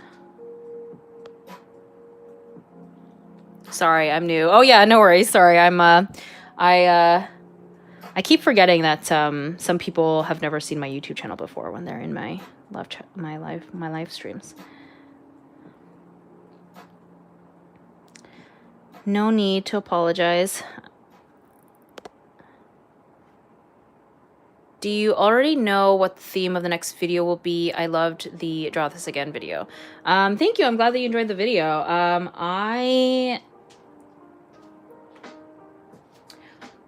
I have something in mind for the next YouTube video, but I don't know for sure if it's going to happen. So I'm worried about like saying what it is in case I change my mind. But I am hoping to kind of kill two birds with one stone in the sense of, wait, am I doing this wrong? In the sense that I am doing 2 conventions this month, so I'm hoping to do a little bit of fan art to have as prints for the conventions, and so I figured why not make the fan art that will be sold at the conventions, but also film it for a YouTube video. So it would be more of just like a process video of me painting, likely with gouache. Probably acrylic gouache is what I have in mind. So that's what I'm planning. And I do have the fan art in mind, but again, I don't know if it's actually going to happen or not. So I don't want to say in case it doesn't happen. I envy your handwriting. It's so pretty. Oh, thank you. I mean, this is definitely a very, not what my handwriting looks like normally. This is when I'm trying to make it look nice. And this actually was, this part here, the world part, this is like me copying a font that they used for that album, or that song title, basically. But thank you. Yeah. For a little while, when I was in school for graphic design, I took an interest in... This is looking... This might be looking way too busy, actually. I think... Yeah, tabbies are hard, eh? In like a more stylized way. Okay. What I might do instead is... I don't think I like this orangey color for her. I think, okay. This might seem counterproductive, but instead, I think I'm going to fill in everything, and then I'm going to use a darker color for the stripes. I think that makes more sense. Which, you can kind of see the pattern underneath, which might help. I don't know. We're troubleshooting, y'all. I don't draw animals very often, so. A cool idea to do sometime would be redrawing your followers' art. That'd be pretty fun to see.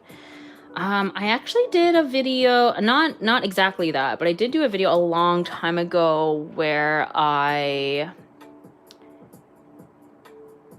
critiqued some of my patrons' artwork, and with those ones I did actually like kind of redraw some of them a little bit, or like kind of draw over them. So that's like the closest I've done with in that kind of theme.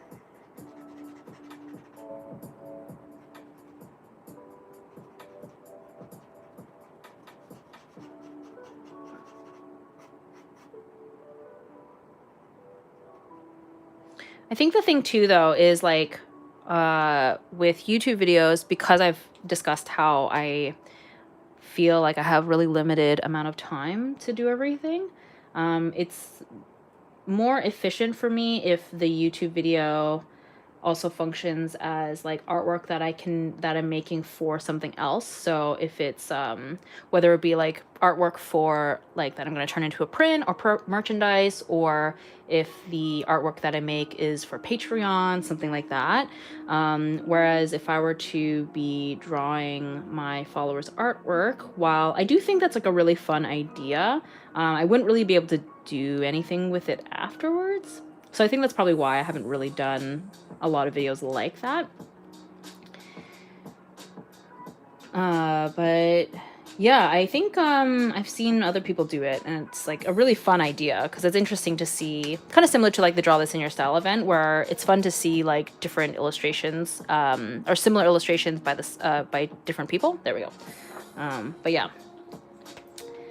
Okay, so I think we're gonna do that, and then I'm gonna let that dry, and then I'm gonna do another color on top, I guess, to try and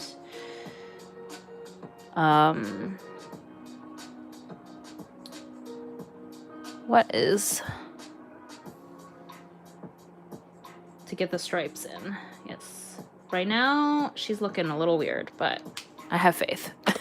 A little bit.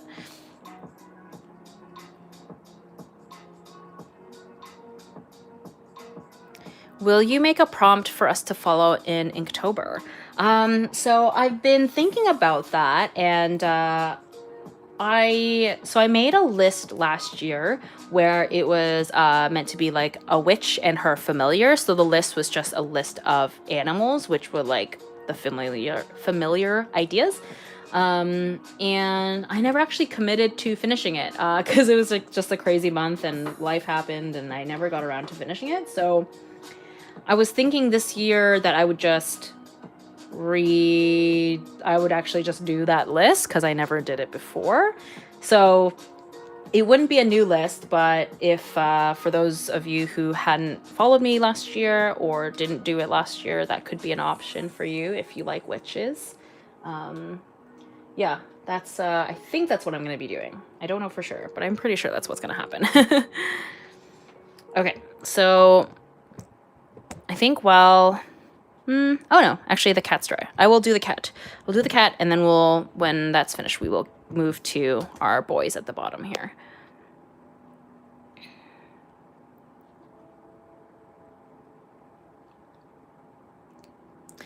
I love how it's looking. Thank you so much. I am feeling a little bit worried about this cat. But I hopefully I can figure it out. I have this color. This actually might be the color I want. This like burgundy. This looks better than that orange, I think. Let's do that. Because that's the thing. Tabbies, like they have stripes, but it's like pretty subtle, I guess. I don't know. Maybe I just have to not take it so literally. I think that's the thing, is I'm so new to, or not new, I'm like not as familiar with drawing cats or animals in general, so I have a hard time deciding how to stylize them. This is challenging.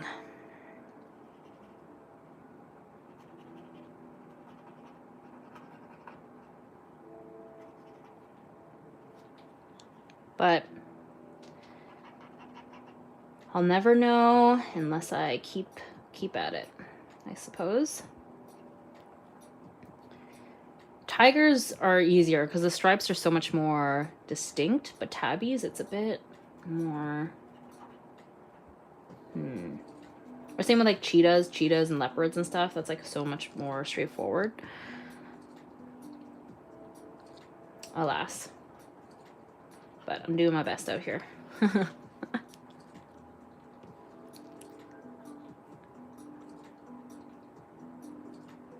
Oh no, spam. Okay, hold on. Let's report that.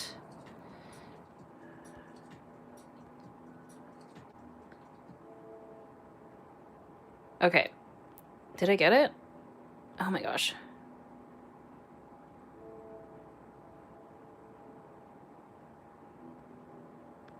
Okay. I don't know what's going on. All right. Also, let me plug in my phone so that we're charged. Hello? I can't see the chat anymore. Hopefully I didn't remove the chat room. I just wanted to remove the spam. Okay, I guess adding in the cat's features will help as well. Oh my gosh. I can't see the chat anymore. Oh no. Oh my gosh. Well, okay. Maybe I'll give it a second and the chat room will come back. Thank you to the person who said that the cat looks okay. I'm feeling really not confident about this cat. I think I also just like don't love this color either. This like ochre-y color. I think it leans a little bit too, like it's almost leaning green, which I don't love. that might be adding to it as well, of why I don't love this, but I'm pretty committed, I think, to this color at this point, since I covered like the whole cat with it. Okay, I still can't see the chat room. Oh, okay. Hello? Hello?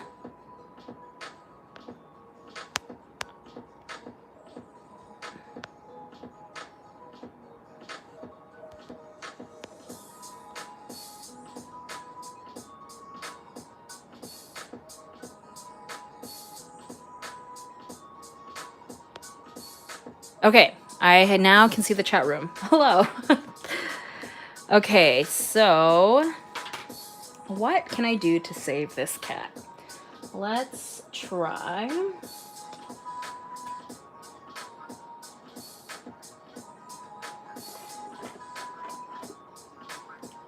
I don't want to introduce like too many different colors, but because like these two are so blue tone, but this character down here will actually be pretty warm toned, so I think it'll be okay to introduce more warm tones. Oh my gosh. Y'all, this cat is so ugly. I don't know what happened. Ooh. Did you dye your hair yet? Oh my gosh, so I did. So for context, in my last vlog, at the end of the video, I asked everyone if I should dye my hair pink or purple. And the reason why I said that was because I had leftover pink hair dye and I had leftover purple. And then so many people were like suggesting like dip dyes and ombres with like both colors and stuff. And some people were saying like to split like half and half. And I was like, this is so complicated, but also it sounds very fun. But I had to dye the hair myself. So I ended up appeasing, and I did half and half. So I did half of my head pink and then the other half purple. And it looked really cute, but I diluted the hair dye with too much like hair mask conditioning, like hair mask or whatever. So it was like really faint, like it was pretty subtle. And after like 3 washes, it like basically all came out. But for those of you who have watchful eyes on my Instagram stories would have seen it. So I have like a couple photos of the split hair dye that I had for less than a week. So I don't know, maybe I'll try it again, but like with a more concentrated mixture so that it lasts a little longer. It was pretty cute. The only thing is I sometimes split my hair down the sides, like off kilter, whereas like doing the split hair dye, I kind of have to commit to, I feel like I kind of have to commit to it being down the center, so the like my hair part. So anyway, it was pretty fun though. It was pretty cute.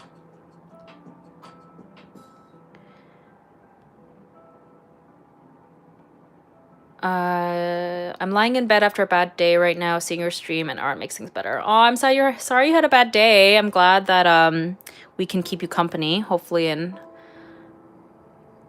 lift up your spirits a little bit. What is that colorful square? This is meant to represent the album cover, repackaged album cover for the 17, the group 17. What are words? So the group 17, they released a new song called World, and they had repackaged their album with this artwork. It's a really like blurry photo of like some flowers and a sky. So I tried to replicate it, but not super successful. I'm curious to see how you're going to combine all these colors in the anime fan art. Yeah, I am too, honestly. Like, this cat is really throwing me off, and I'm not in love with it, so I'm honestly think I'm going to abandon it for now, and I might come back to it later and like completely redo it, because I think that I am feeling a little bit defeated with how that turned out. So we're gonna move on to the boys down here. I'm so happy you've gone into 17. World was so good. It's so cute, right? And I've been like kind of doing the like little choreo a little bit. From the chorus. I don't think I got to see those Insta stories. I did film a little bit of I did film myself for the vlog, like the upcoming vlog, when I did the hair dye. So it will live on YouTube eventually. Who are the characters at the bottom? Sorry, I'm late here. This is Sasaki and Miyano from the anime Sasaki and Miyano. I am going to now work on them because this cat is just not doing it for me, and I will come back to it later. But these are the characters here. They're very cute. Problem is, again, as I was mentioning earlier, I don't own an orange, like a proper orange, and this character got orange hair, so I think I'm going to have to do a combination of peach and coral, which I'm nervous about, but fingers crossed. Anyway, before we do that, let's do the skin tone first, and we'll go from there. Which I'm worried about that too, because I think the colors that I would typically use for the skin is going to be so similar to his hair. I'll figure it out.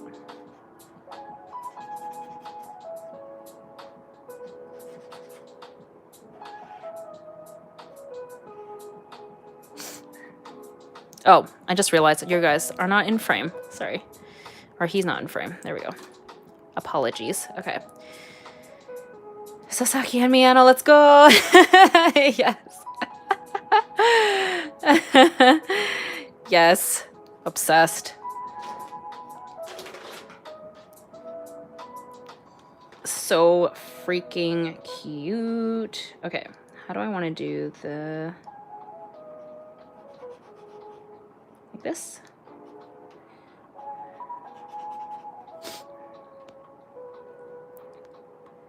Zoom out slightly. There we go. What are some good art supplies you recommend? I use a lot of different mediums, so I would recommend, if you're interested in my art supply mediums that I use, I have a YouTube video that I've linked in the description titled My Favorite Art Supplies. And yeah, it's a whole video where I kind of walk through and show off all of my favorite art supplies. But I also make a point to list all of the different art supplies I use in all of, like, every single one of my YouTube videos. So if there's ever anything that you come across in a YouTube video that you're interested in, I have it listed in the description, typically with a link, because I try to be as efficient with that as possible.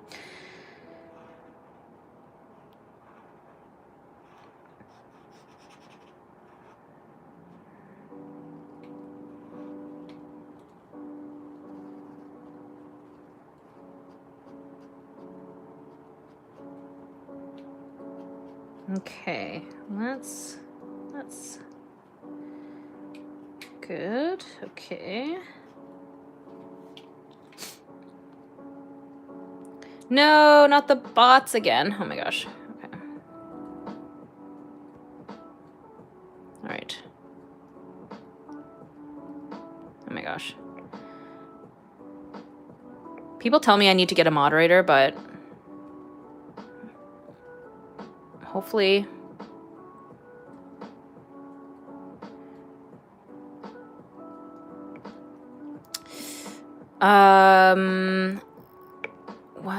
what's the most expensive art supply you've ever purchased? Oh, probably the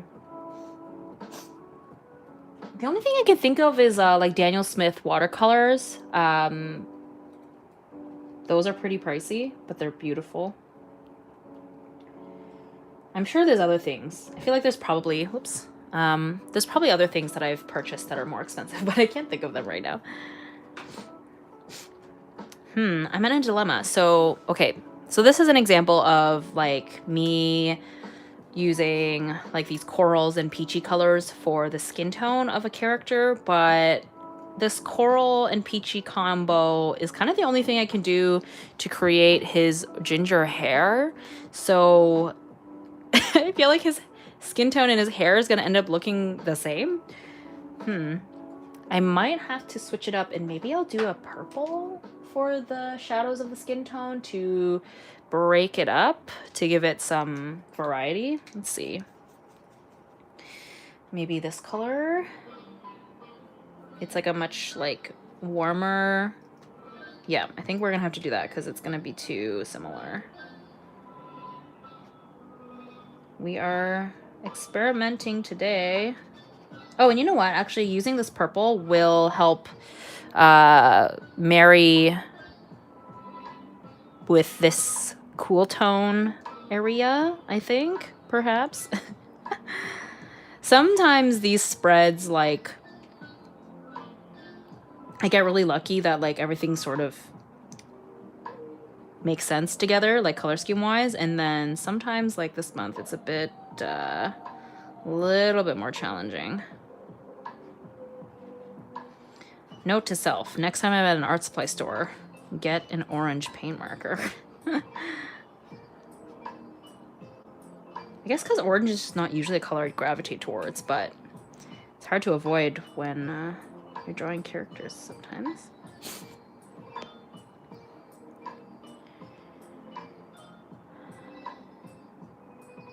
Maybe red for the shadows, but that peachy color as the base of the hair. That's true. Yeah, I do have reds. So that's a good call too. Maybe I will introduce a little bit of red.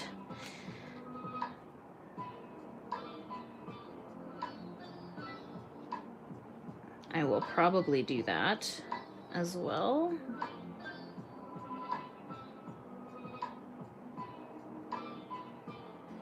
And then I do think the peachy color for at least the upper lip, right?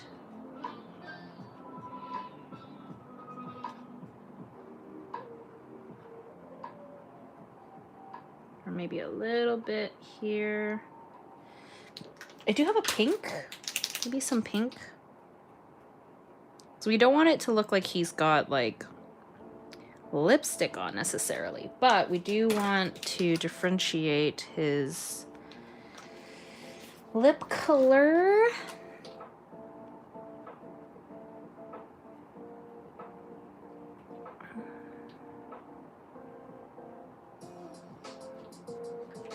Okay.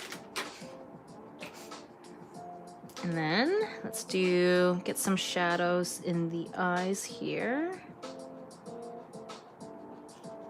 What is his eye color? I think it's brown. Yeah, like a kind of amber color, right? Yes-ish.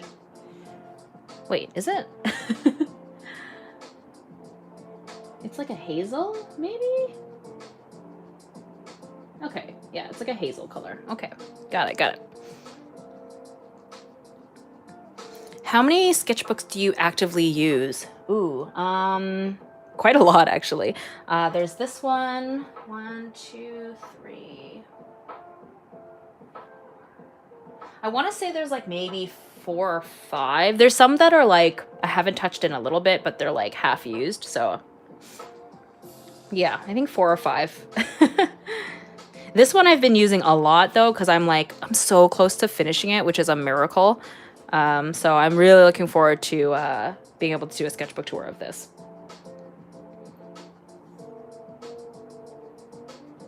Okay, so let's do the challenge of this hair. So we're gonna do this yellow for kind of around the highlight parts,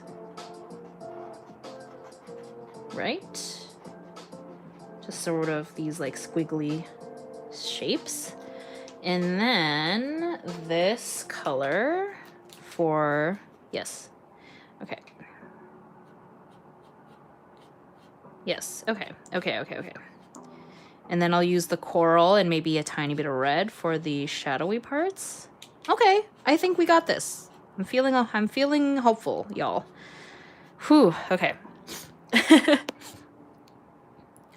Also, I love Sasaki and Miyano, but none of my friends are watching it. Boo, the dub is insane and I love it. Did you watch the sub or dub of it? Oh, I watched the sub actually. But you know what? I'm kind of curious about the dub because I remembered Cheyenne Barton in her, who's a fellow artist. She does live streams on Twitch. And I think I remembered her saying that she really liked the dub, which I was kind of like intrigued by, because I typically just default to watching the sub. But I have seen like compilation videos of the Skate the Infinity dub, and it was quite hysterical and very amusing. So maybe I don't know. But now that I've already watched the whole thing in sub, I wonder if the dub voices are going to throw me off. But I'd love to hear what your thoughts are. Do you have a favorite anime / K-pop meme? Oh, I'm sure there's so many that I love, but I can't seem to think of anything right now.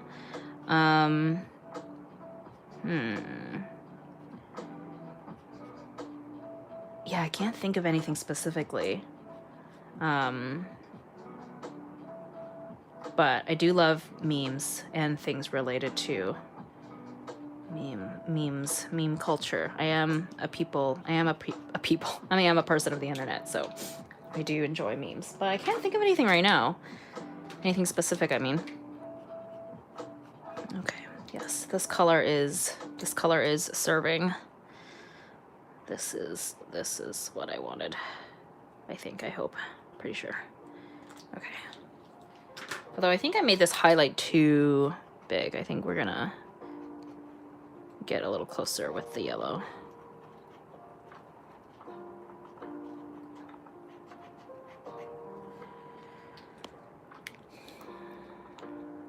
Did you study illustration? I did not, actually. I studied graphic design when I was in college. There was a little bit of illustration in the program, but mostly, it was graphic design. And then I would just find any and all excuses to incorporate illustration into the project. So basically, like, whenever we had to make a book, or we had to do a magazine spread or something, and we needed like content to fill the pages, most people would pull stock images from the internet or take their own photos. And I would go the extra mile and like do illustrations for it. So like, completely not necessary, but it was just my way of, trying to incorporate the thing that I really enjoyed into my design work. And my professors really appreciated it. It created so much more work for me, as opposed to just using a stock photo. But yeah, it allowed me to get some more illustration practice in, and build a more personalized portfolio. Not that I ever really needed it, because I am totally independent now, but it would have been very handy had I wanted to pursue illustration in like a more traditional way, I guess.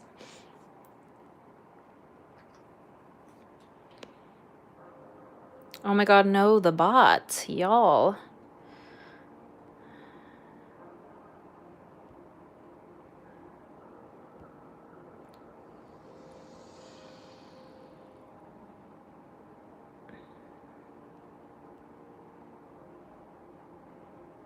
The bot won't give up. I can't decide between illustration and graphic design.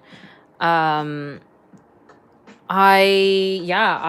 came to that crossroad as well when I was I did 1 year of art fundamentals in college, a different college prior to, because I wasn't sure what avenue I wanted to go in. So I definitely understand your dilemma. Even though I am I would definitely consider myself to be, an illustrator over a graphic design graphic designer. Like, I barely do graphic design at this point, but I will say I don't regret going into graphic design, because I did learn a lot. And while I don't do a lot of graphic design work per se, like for clients or companies, so much of the skill set that I got from graphic design is so applicable to what I do now. Like being able to, you know, use the different software, like the programs and stuff. Obviously graphic design gives you a certain eye for layout, color, composition, and things like that. You know, things like branding and advertising and that kind of thing, I think has benefited me as well. So yeah, I don't know. There's no wrong choice, whether or not you decide to go into graphic design or illustration, but it really is such a personal decision to make.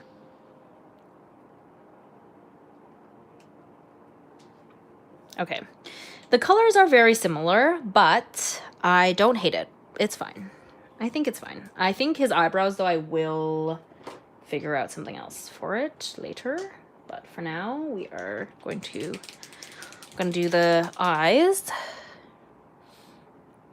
What was studying graphic design like? Because I'm applying for college in a few months and I'm thinking about majoring in it. Yeah, graphic design was, like I was just saying, it's, it really benefited me in the fact that, I do think that I learned a lot of things that I would not have taught myself otherwise. Typography, like that's something I think I never would have thought about, prior to going to school for graphic design. And so that comes into play when I'm designing like my own business cards or even like the thumbnails in my for my YouTube videos and things like that. Like there's little things that it comes into play.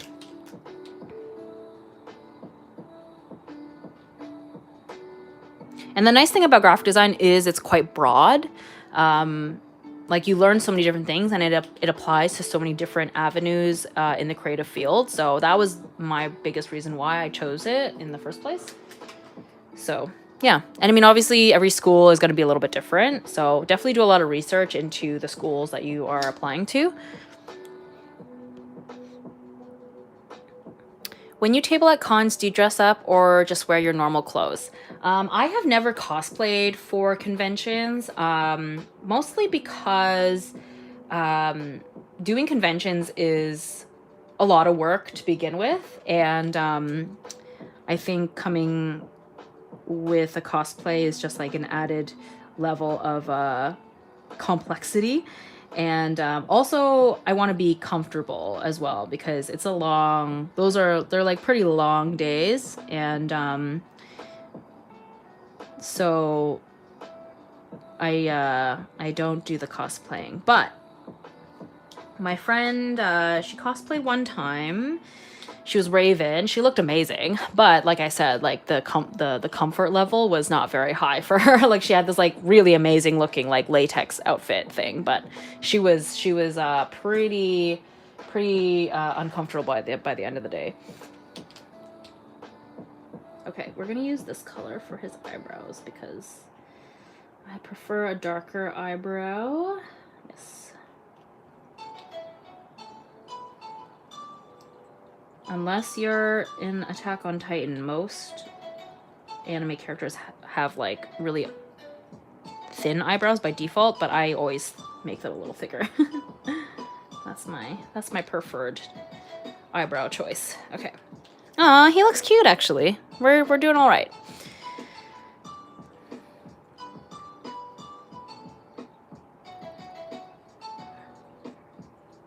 If smaller artists would like to also do monthly favorites like you, would they have to credit you as well? No, definitely not. Like, I actually got this monthly favorites idea from another artist, David Culver, and then he actually got this idea from Fran Nerd. So like, it's like a never-ending cycle. So I don't think it's necessary to credit me for this idea because I got it from somebody else. So yeah. I highly recommend doing them, these monthly favorites, I mean. Like, it's quite fun. So yeah, definitely don't feel obligated to tag me or anything if you don't want to. You can if you want to, but it's not necessary. Okay, what color do I want his background to be? That is another question. Actually, I think maybe I will maybe I'll work on him and then decide what color background after the fact. I always mix these two peachy colors up. Okay, yes, that's the one I want.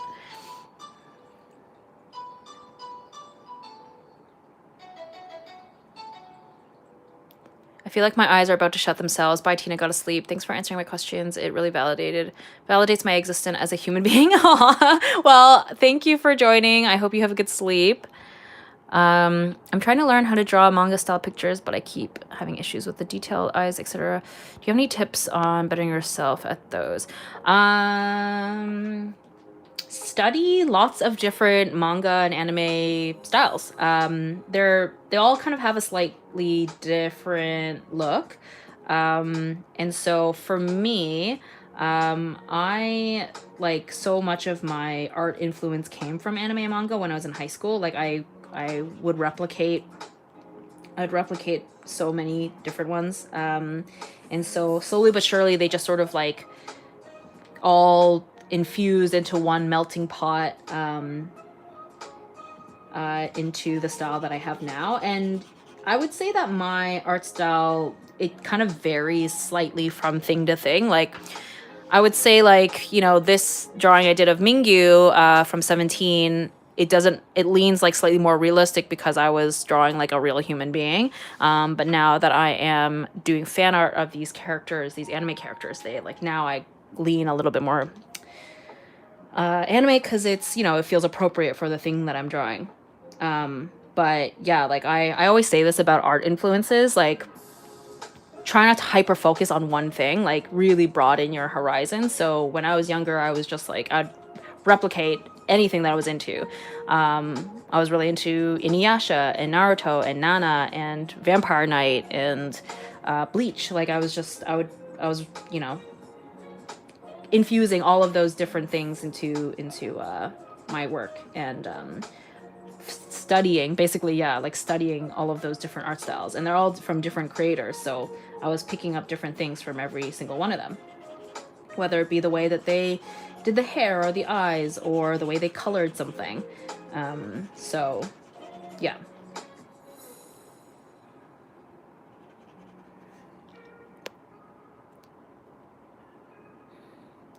This is Sasaki and Miyano. I love your art style. You have inspired certain parts of my art. Thank you. Aw, thanks so much. Oh my gosh, the bots again.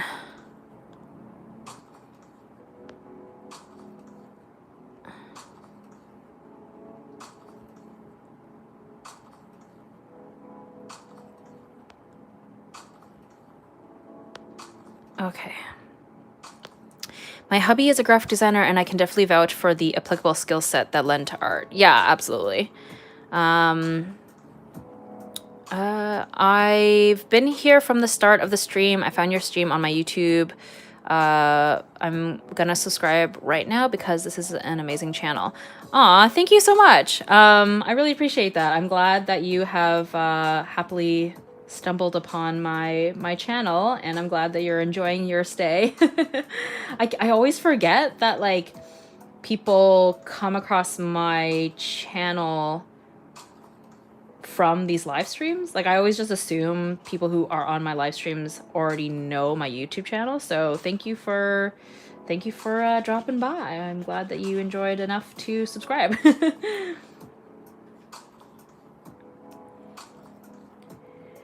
It's very nice to hear stories about your educational background. I switched majors a few times in college. Yeah, I think that you know, I follow a lot of self-taught artists, or a lot of artists who have dropped out, and so they, you know, had not great experience with art school, but I seem to be, I don't know, maybe one of the few people who kind of I did benefit from going to college. So, you know, and I benefited regardless of the fact that I'm not currently a graphic designer. So yeah, I'm glad that talking about my background is helpful. But I will say, like, you know, art school is not necessarily for everybody. Like I said, like I follow a lot of artists who did not finish school or went to school. So being self-taught is absolutely an option too. What is gouache and how is it different from acrylic? So gouache is a water-based paint medium, and it's whereas acrylic is a polymer-based paint medium. I personally prefer gouache. I haven't painted with acrylics in a really long time. I'm sure there's lots of YouTube videos comparing the two, but yeah, those are the main differences.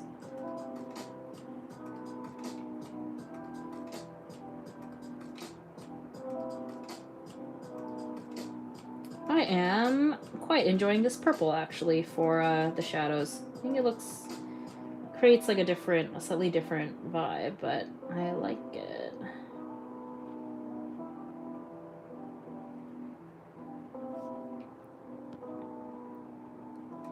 What was it that made you want to go to school for graphic design?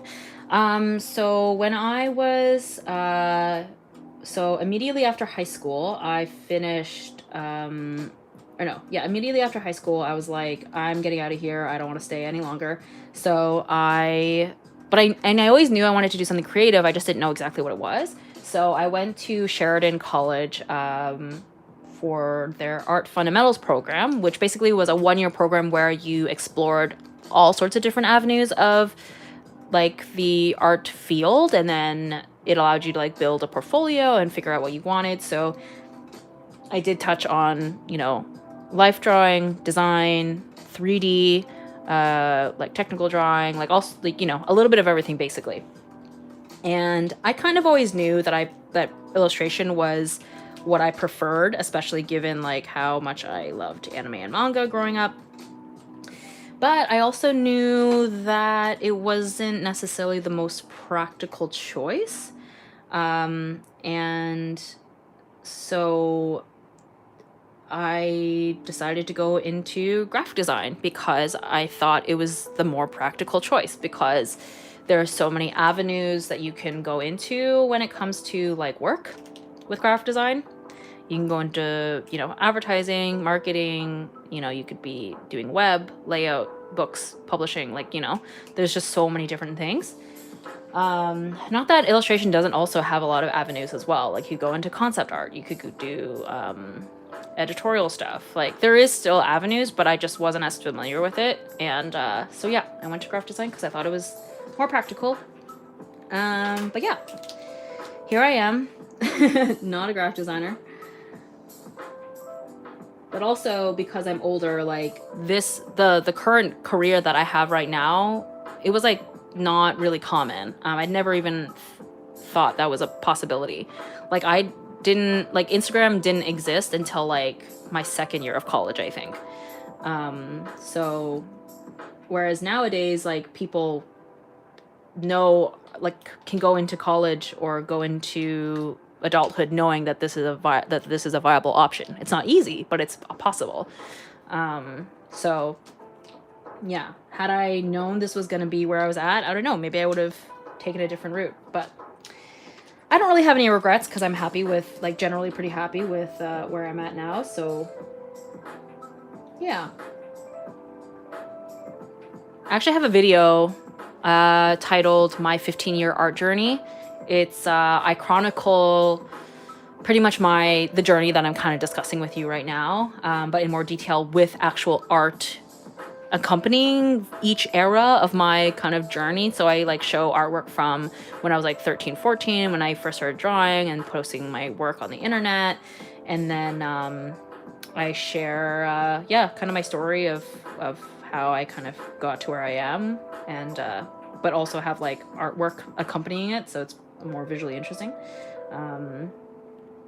Yeah, I think I linked it in the description of the video under like frequently asked questions.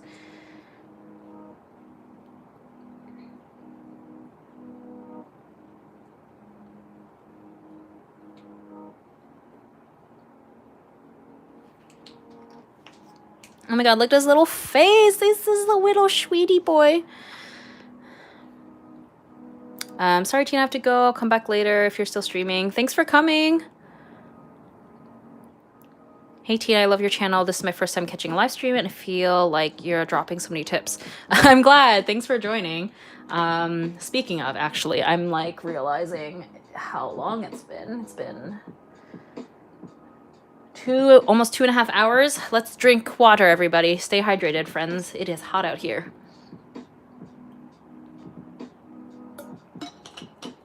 And I haven't bent my knees in a little bit. For those of you who are wondering, I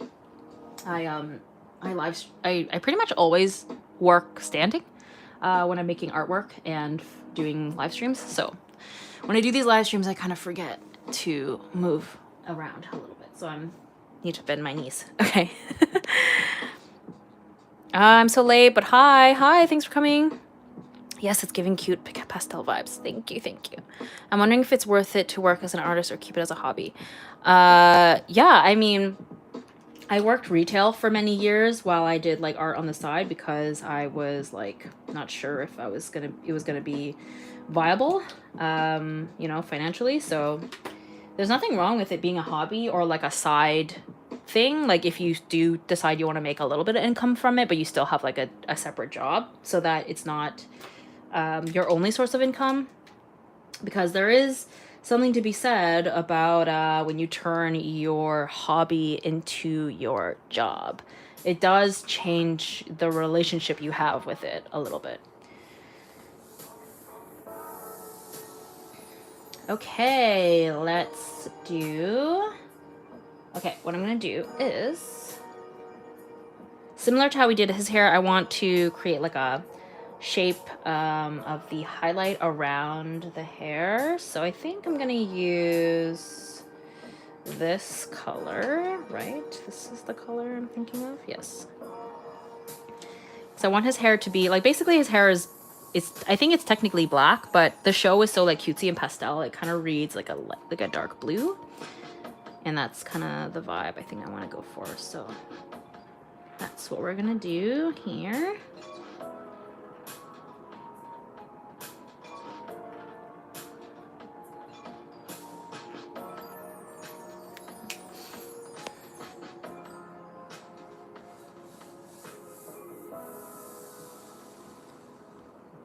Oh my gosh, the bot! I just want to talk about this anime character.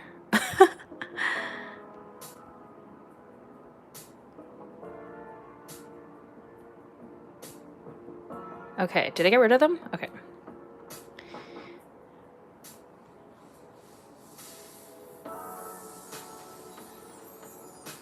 I would love to see your old graphic design work. That would be so cool. Yeah, in the video that I was talking about, the my 15-year art journey, I actually show a bunch of my design work. And then where else have I posted my design work? I think perhaps there might be, it might be a Patreon video actually. But yeah, I do show a little bit of my design work in that video, I believe. Okay, let's see next. Okay, do I need to put black? I might not need black. I'm kind of on the fence about it.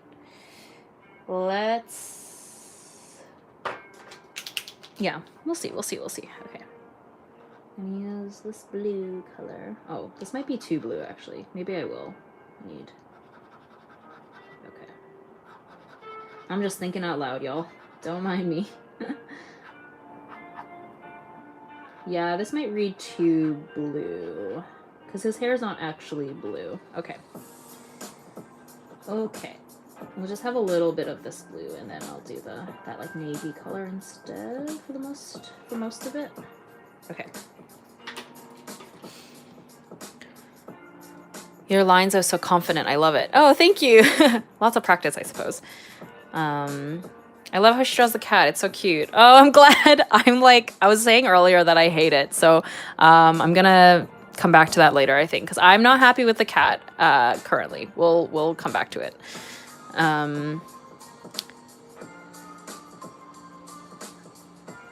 Currently drawing with your live stream playing in the background after weeks of not being able to draw. Woohoo! Yay! Congrats!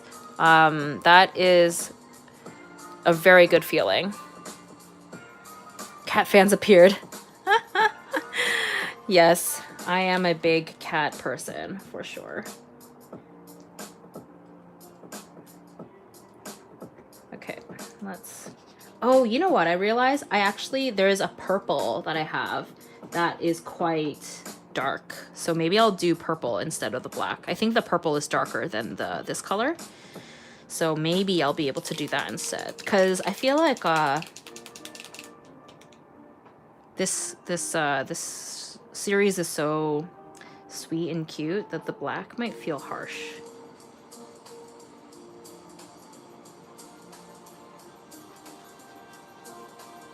We'll see though. Okay.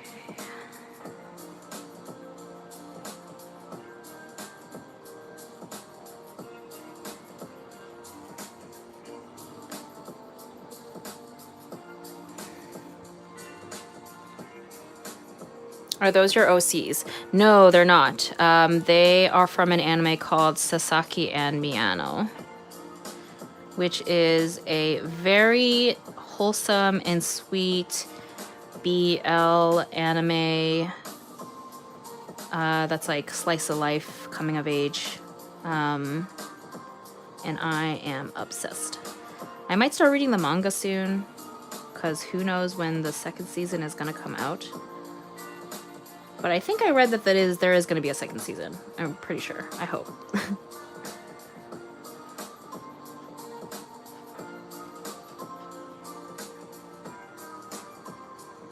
I'm gonna go now, but this was fun watching your stream for the first time. Just earn another subscriber.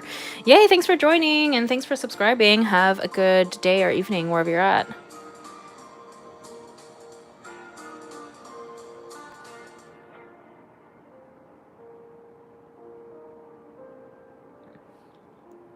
Have you watched Heartstopper? Oh my gosh. Yes. So for those of you who have watched Sasaki and Miyano, I highly recommend Heartstopper because it's like the same energy. Like it's just so sweet and wholesome. I loved Heartstopper. That was actually in my May favorites. So I drew Charlie and Nick. That's their names, right? Charlie and Nick. So I drew Charlie and Nick back in May for my May favorites. And I did start reading the webtoon as well. I made it to, they like just got to Paris. And then I got distracted with other webtoons. But yeah, loved Heartstopper. Absolutely adorable.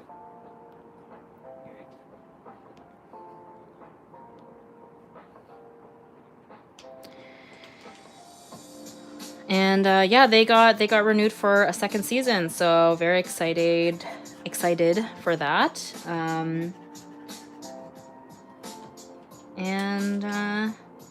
Yeah, I highly recommend it if you want just wholesome, sweet, coming of age. That series made me cry, but in like a good way, like a happy cry. Same with this Sasaki and Miyano. It also made me cry, but like happy tears.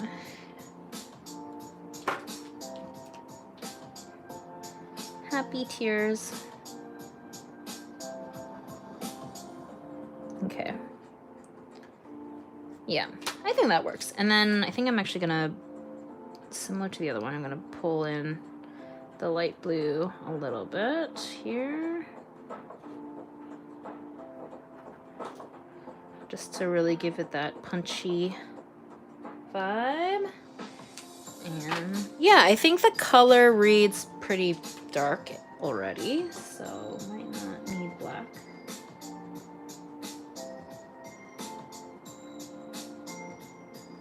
I will consider that purple though. Look into that purple color that I have.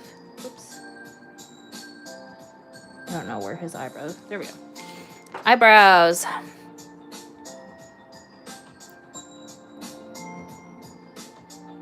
In this household, we stan Heartstopper. We need more wholesome love stories. Yes, I agree. Where can you watch the anime? I watched this on Crunchyroll.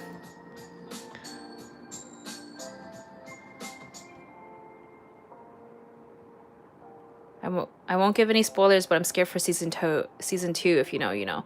Oh no, really? And now I'm scared. I haven't actually gone down the I have not gone down the K-drama rabbit hole yet. But I am seeing a lot of what is that? Attorney Woo? A lot of people have been kind of talking about that one. Business Proposals, another one that a lot of people are talking about. Yeah, but I have not gone down that rabbit hole yet.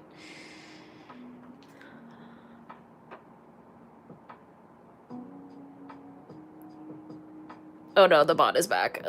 Sorry. Okay. Why are we? Why? Why? Maybe for the cat, you can use some of the same colors from Sasaki's hair. Yes, I think you're right. I think that will definitely make the color scheme work a lot better, and I think the color scheme will look a lot cuter, like this like peach and the coral and the purple. I think you are absolutely correct. I think that will make it, and it'll make it like fit everything because it's really standing out color-wise. Thank you for the stream. I'm gonna take a nap. Hope you have a good rest of your day. Thanks for coming, Laura. Always nice to see you. Attorney Woo, so wholesome. Oh my god. Business proposal would be great. K-drama entry, or it's okay not to be okay. Oh yeah, okay, yeah. That I've heard that. I've heard of that one as well. And I've seen they're both on Netflix, so that's convenient for me. Attorney Woo. Yeah, I think Attorney Woo is in Netflix recommendation as we speak. Yes, I saw I watched like a little bit of the trailer. And the main character does look very cute.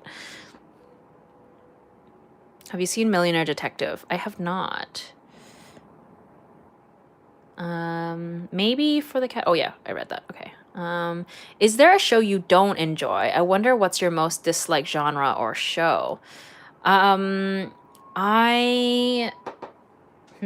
first the first thing that comes to mind is Game of Thrones. Just because it was so popular and kind of like plagued my existence because everyone wanted to talk about it, but I didn't watch it. So it isn't that, I guess, like I like fantasy, so that's not like a genre I don't like. I just remembered trying to watch Game of Thrones. I watched the first 2 episodes. And I just did not like it. I could not get into it. And that was and then when the final season came out and it was just like a hot mess, I felt kind of vindicated because I was like, wow, so glad I didn't invest years into being into this show and only for the ending to be so horrible. So yeah, I mean, my deepest condolences to everyone who was really into Game of Thrones. But yeah. Hi Tina. So today's my birthday. My boyfriend got me a projector, so I'm in my bed watching your live on my wall. Best B-Day present ever. Love what you do. Oh my god, happy birthday! And also, that is such a sweet birthday gift. The projector. But also, I'm very happy to be part of your birthday. That's so sweet. I'm glad that I can keep you company on this special day. Okay, now we got to do his eye color, which I am going to make the same color as his hair because soulmate things. And also that's more or less there. His eye color is like an amber color. It's like a little bit lighter than his. Like they both kind of sit in like this brown, warm tone realm, but they are slightly different colors. Okay. He's kind of looking like what's that character from? I've never seen the show. Is it Mob Psycho that I'm thinking of? Kind of looks like that guy. No. Maybe I'm thinking of a different show. I don't remember. Anyway, that's not who it is.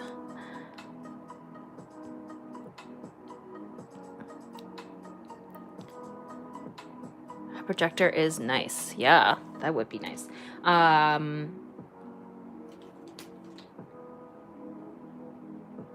because then it's like you have a movie theater, but at home.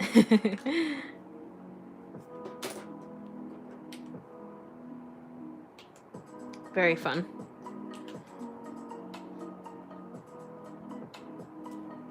Which, yeah, I haven't been to the movie theater in a really long time. I think the last movie I saw in theaters was Dune? Or, no, I think it was the Jujutsu Kaisen movie.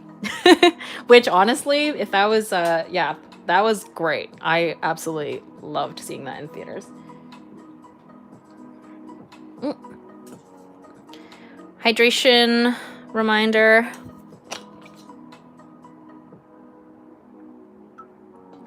Arson.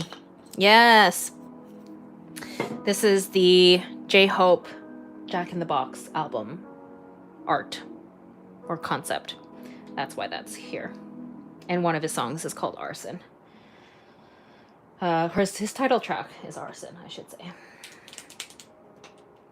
Okay, I think I'll use this color for... That works. It's a bit... The one bad thing, I guess, about these double-ended markers is, like, I think sometimes the paint has flowed to one side and then it'll be all, like, weird on the other side. There we go. Now we're good.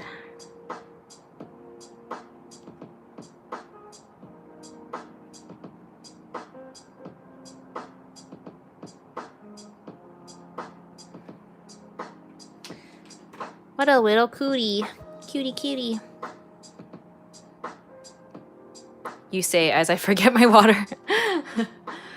Yeah, that's why, like, because I have to remind myself too, but then also I feel like it helps remind you guys to drink water or whatever beverage of your choice is.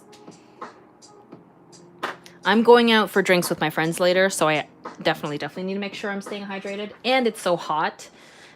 So, I mean, not that I need to justify drinking water. Drinking water is always a good thing. Okay. So next is, so this shirt is actually white, so I'm going to leave that. And, okay, so next is the background. You know what? I think I'm going to use this blue, and then maybe I'll do these like pink clouds like I did for this little artwork here. So it all ties together. And then that way all the blues, it's going to be a very blue page, which is looks good with this page. I guess it's going to be just a lot of blue across the board, which is not a bad thing. I like blue. There's also in the series when they like feel fluttery feelings, they get like, there's like these little flowers and stuff that sort of float around them. So I might maybe try and incorporate those too as well. I still need to watch the Jujutsu Kaisen movie, but don't know where to watch it. Oh yeah, I don't know where to watch it either because I watched it in theaters. So if anyone knows where to watch it, drop it in the chat. I was holding my breath the entire time because I was afraid of the paint just exploding. I know, it did that over here. It always happens at least once in my streams. Look, I think this is a good idea for you, is about to draw your favorite character as an animal. I will keep that in mind. Draw in the bar is always fun. Draw the people you are with in between. More drunk, bigger the pencil. You know what? I really admire people who draw like out in the wild. I've always wanted to be that kind of artist, but I'm not. I mean, obviously it's not too late to try, but I find it's really hard to draw like just out and about. I find I'm so much more comfortable when I'm like in my studio at my desk. But yeah, I really do admire people who are able to just like draw anywhere.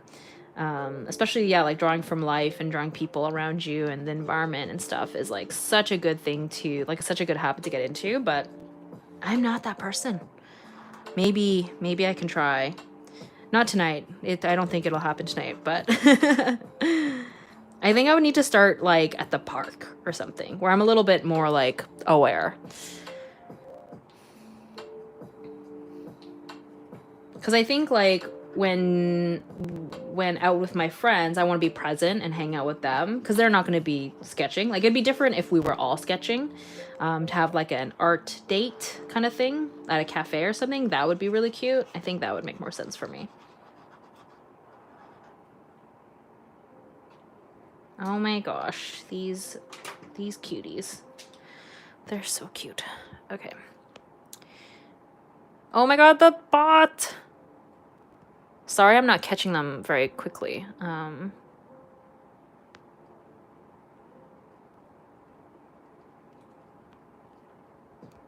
Okay.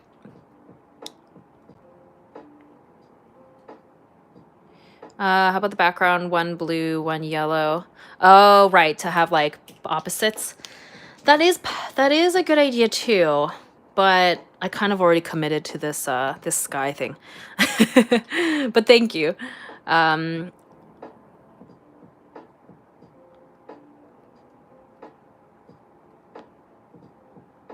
The pressure when you're drawing around people. Yeah, that too. Like it's sort of there is a lot of pressure when people are watching you. In real life, I obviously am feeling a little bit of pressure when I do live streams because all of you are watching me. But it's a little bit different when it's a live stream versus like in real life. I'm that awkward person just sketching. It's fun. I'm going to leave now, but I'll be back. Thanks for coming. I have no idea how long I'm going to be streaming for, but if I'm not here when you're back, the live stream will be.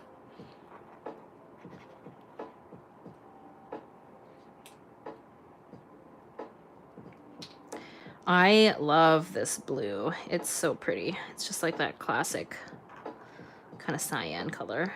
Very, very satisfying indeed.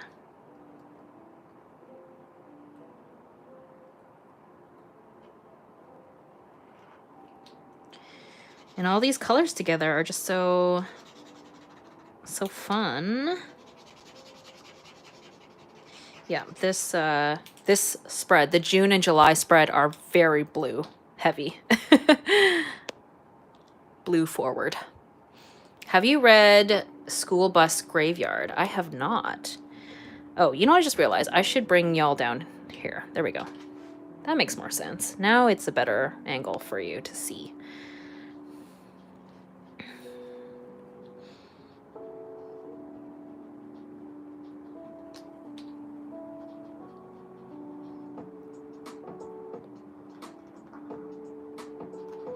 Yeah, I'm kind of surprised that the Jujutsu Kaisen movie is not on Crunchyroll yet. I guess maybe because when movies are released in theaters, it takes a little moment for them to make their way, but I would be down to watch it again.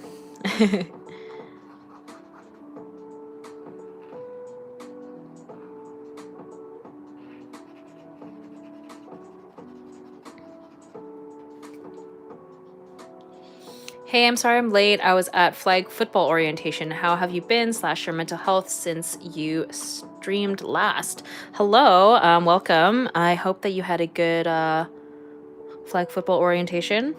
I am pretty good. Yeah, I admit I have been kind of struggling a little bit on balancing work and life stuff. Like I find, or I have found that my social life has been a little bit busy, which is a good thing, obviously, to, you know, hang out with friends and stuff. But I have found it difficult to keep up with all of my work stuff. So I'm like trying to get back into the swing of things. But in terms of like mental health, I'm feeling pretty good. I think I'm feeling good about being able to like do this live stream with all of you and get working on the next YouTube video next month, or sorry, next week, just to try and catch up and get my Patreon stuff rolling. I actually just picked up, because I need to pack my Patreon rewards from last month, and I went and picked up the sticker rewards, which I think turned out really fun. So this was from last month's reward, and so there's like holographic bits on the flames and then the chain, which is pretty fun.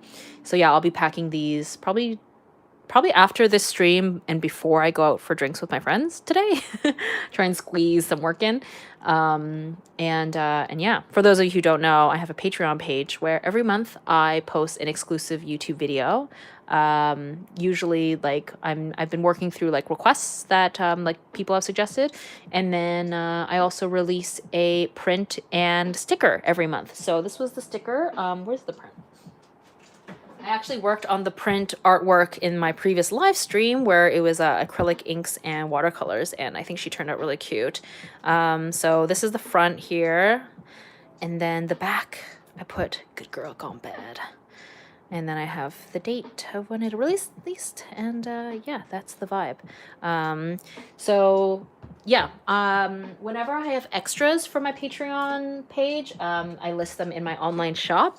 And I do believe I plan to finally open my online shop in early September, because then all of my conventions will be done, and then all of the leftover stock from the conventions and my Patreon page will go up on there.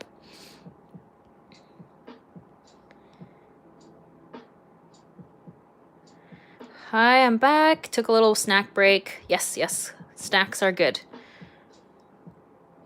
This is actually my first time watching one of your streams. I remember when 2D to 3D came in my FYP.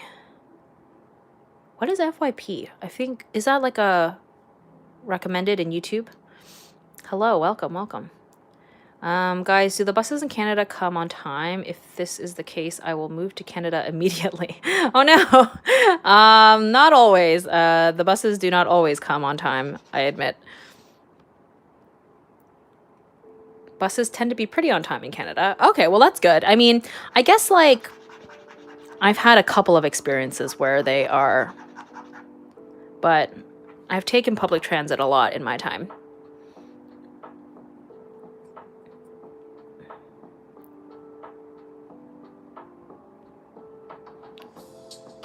I'm super excited for last month's Patreon awards. How are the ones for this month coming? I'm glad that you're excited about them. The ones for this month, I have not started them yet. I apologize. But I will. I did post the theme, the mood board, which is going to be very pastel, which is cute. I'm probably going to start, I think, how am I going to do this? So next week, yeah, early in the week, I'm probably going to try and start the YouTube video. And then probably the later half of the week, I'll start on the Patreon rewards. Yes, I think that's how it's going to go. And then I have to also prep for the convention I'm doing next weekend. It's a little hectic. It's a little crazy. But, you know, it's a good thing. It's a good thing. It's good to be busy. Oh my gosh. This color combo, I always love a pink and blue color combo. It's my favorite. It's just so satisfying to me. Hello, what snacks did you eat? I did, thank you, and it makes me happy that you're good. You're busy, but it's good busy. I get that. That sticker looks amazing, by the way. Thank you so much.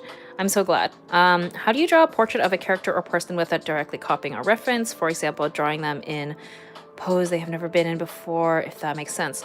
Yeah, I think for me, when I'm capturing a character in my own style, I try to pay attention to what it is that makes that character distinctively them.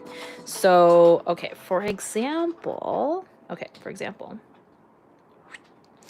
these two characters here, Miyano, Sasaki and Miyano. Okay, hold on. We're gonna do a character likeness. Whoa, let me get rid of this spam first. Okay.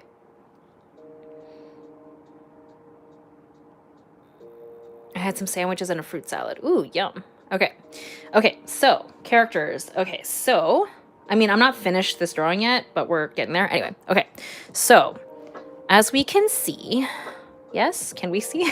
Okay, so I did not go for, obviously, like I did not copy this exactly.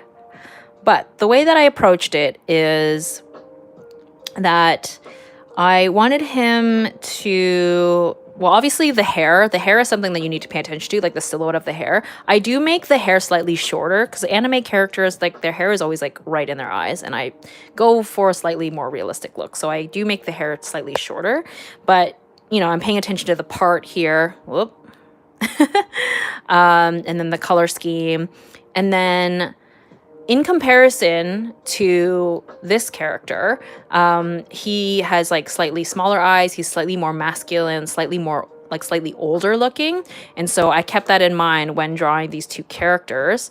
So with this, you know, this character, the eyes are obviously a lot bigger. He's a little bit, you know, younger looking. And again, you're paying attention to the way that the hair is, and also like knowing the personalities as well. Like both of them are quite warm characters in terms of like personality, but I do find he's a little bit shyer. So I had his smile a little bit smaller. So yeah, it's like in the grand scheme of things, it might seem like extremely subtle, but that's kind of the mindset that I have, or at least like sort of where my brain is going when I was approaching this.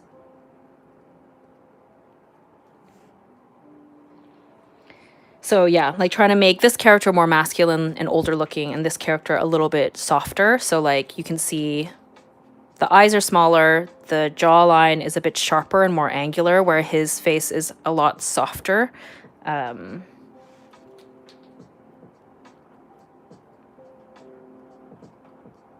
I hope that helps.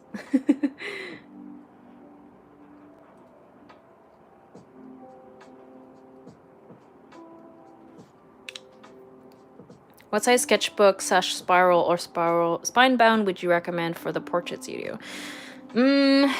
It really varies a lot. I have the current sketchbook that I'm using right now in the description, and I use a variety of sketchbooks and mediums. So for me, I don't go for much bigger than this one I'm using right now, which, how big is this thing? Let me find a ruler. This sketchbook is 8 by 12 inches. So yeah, I typically don't go for bigger than this. Personally, I don't work huge. But I also have like much smaller like I have sketchbooks that are like half this size as well. So yeah, I personally don't work that big. I know that working bigger can be helpful in getting more details and stuff, but I think for me, I like I scan things when I want to reproduce them and stuff, and so I usually stick to this roughly this size or smaller, because then I can easily scan it. You can definitely scan bigger things. You have to scan it multiple times and then like stitch it together.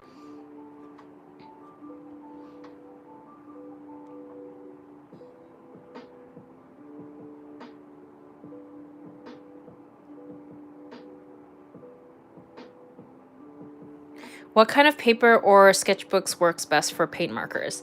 Definitely something that is smooth. For me, I actually, with this sketchbook, it's a watercolor paper. I cover it with gesso, or you could also use a matte medium, which basically just creates like a really, really smooth, like barrier as well, because a lot of the times the paint markers will like rip up the fibers of the paper and make this like gross texture. So I use a white gesso, which is a primer, paint the entire surface, let it dry, sand it, and then it creates like a really, really smooth surface, as well as you're not ruining the nibs of your paint markers.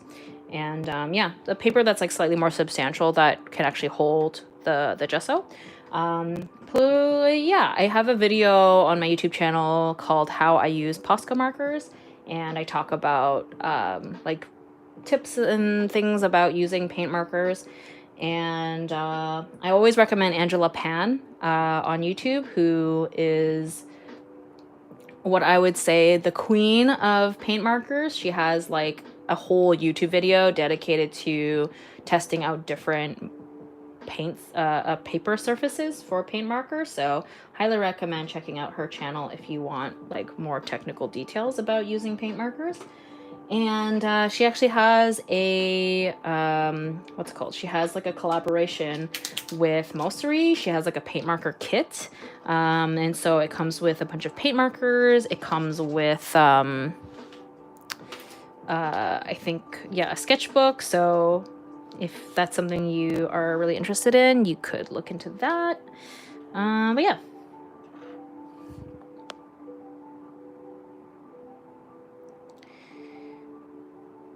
Can you do a watercolor tutorial? I love watercolor, but I can never get the right feeling, if you know what I mean. I have lots and lots and lots of watercolor YouTube videos on my channel. I personally don't do traditional tutorials because I just don't work in a really linear way, and I find that kind of content doesn't really resonate with me, like in terms of making it. Because the thing is like, I really want to make sure that I'm enjoying the process when I make a YouTube video. And so unfortunately, I just don't really like making, you know, like step 1, step 2, step 3 type videos. But I have like tons of watercolor videos where I share lots of tips and I like discuss my process in detail. So while they might not be a traditional tutorial, I think there's still a lot to learn from hearing what I have to say and seeing my process in my video. So yeah.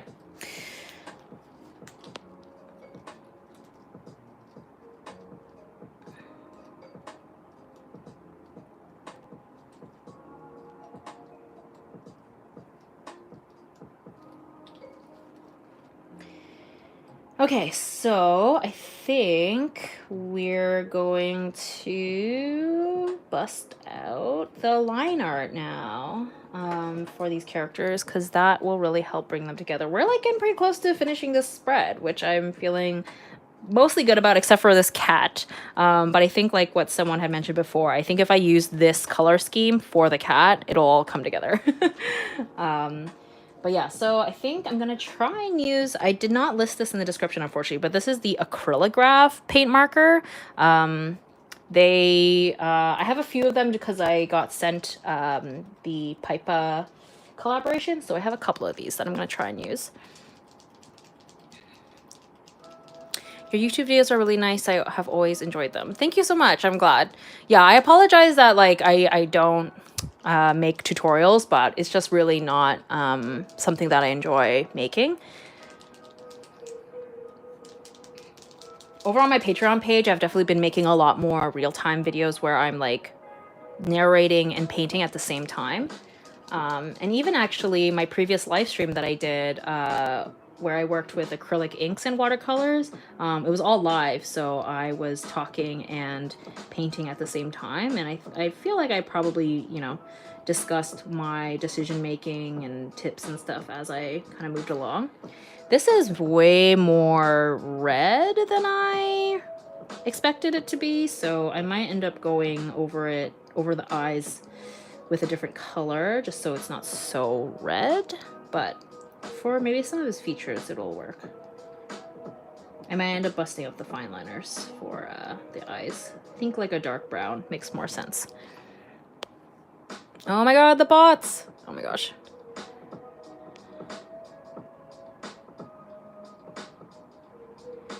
I appreciate everybody's patience while I deal with these bots throughout this stream.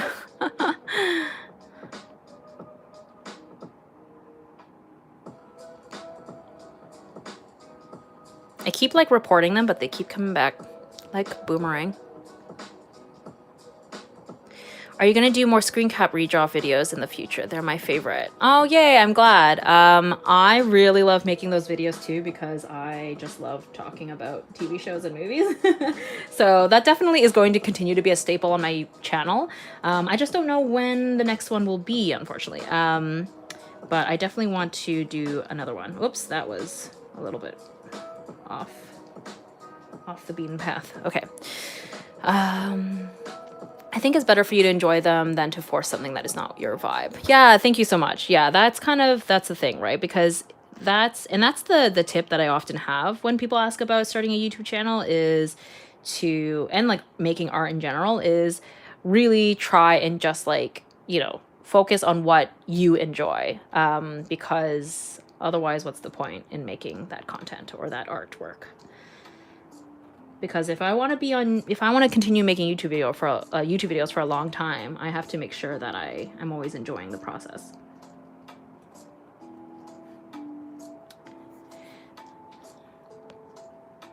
What do you prefer, gouache or watercolor, and why? What kind of gouache do you like working with? Acrylic, Mimi gouache, etc. Sorry for asking so many questions.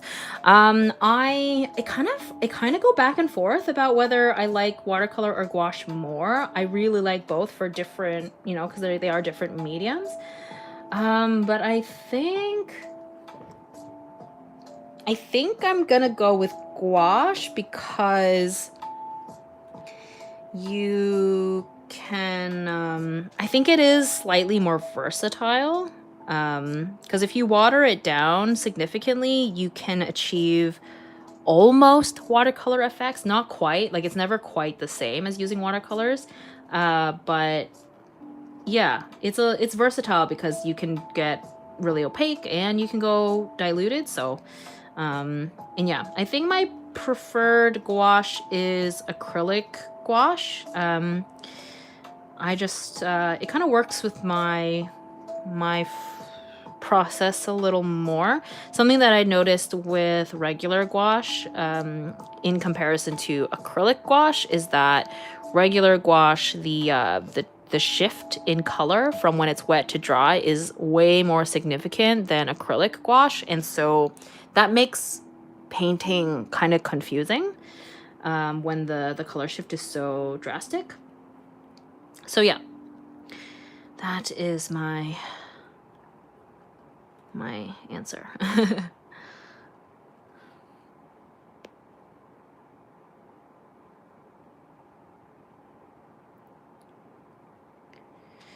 Kind of random, but I bought a BTS poster from Walmart the other day, and now I want to draw all of them.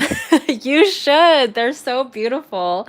I've been wanting to make more BTS fan art because I really enjoy drawing them myself. I actually just reordered my BTS postcards. I don't know, for those of you who might be new or have not seen them, maybe I'll show them to you. Hold on. They're like still in the packaging, but okay. So we have Jungkook, Sweetie Boy, my bias. So I did all these BTS portraits using watercolors and gouache. And yeah, I did them a while ago. They're all posted on my Instagram. And I actually have one YouTube video where I painted Taehyung. I painted V. In the video, I discuss my portrait painting process with this, where I used watercolor and gouache kind of like together. And yeah, and my love of BTS. I think I also did a screen cap painting of the Boy with Love music video, and I like discussed my love of BTS. But anyway, I'll show you the other members too. Here's Jin, and we got Suga.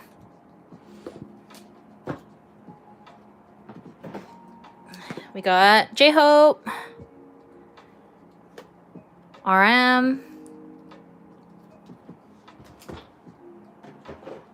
and last but not least, Jimin, with the little chimmy at the end. But yeah, that's those are my BTS portraits, and I will have them at the conventions, at Pretty Heroes Convention and Fan Expo Toronto, and then they will be up in my online shop in September. But yeah, needless to say, I love them.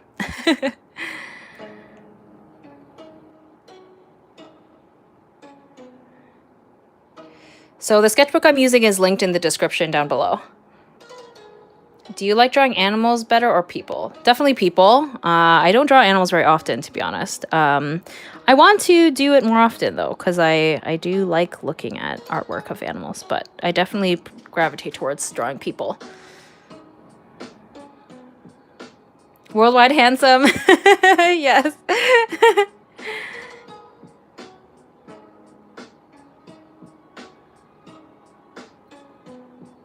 Are you a fan of 17, and who's your bias?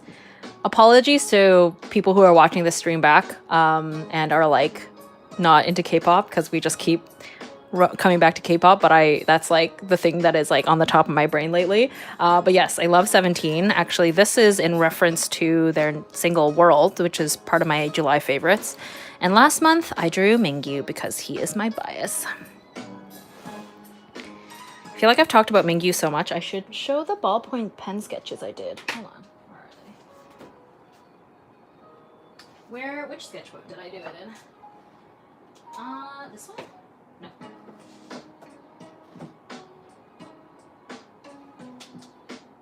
I have no idea where that sketchbook is. Oh, this one. I did a sketchbook tour of it already, but this was my first attempt at drawing Mingyu. I feel like this one looks more kind of like him. This was my first attempt, so they don't quite look like him. This one mostly. But yeah, I did a sketchbook tour of this sketchbook if you want to see it. There's Jungkook. Jungkook here. There's a bunch of BTS ones in here. Let's see. This was one of my Patreon rewards.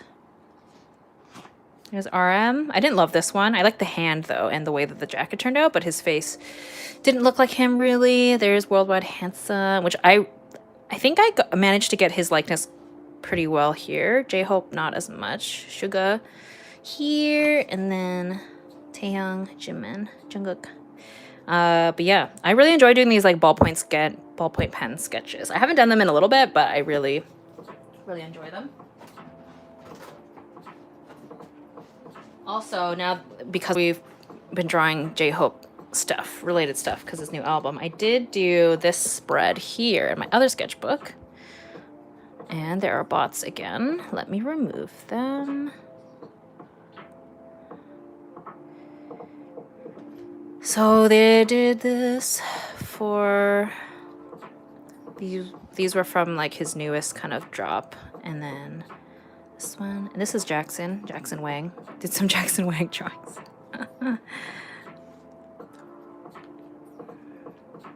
I quite like this one actually. It's a anyway.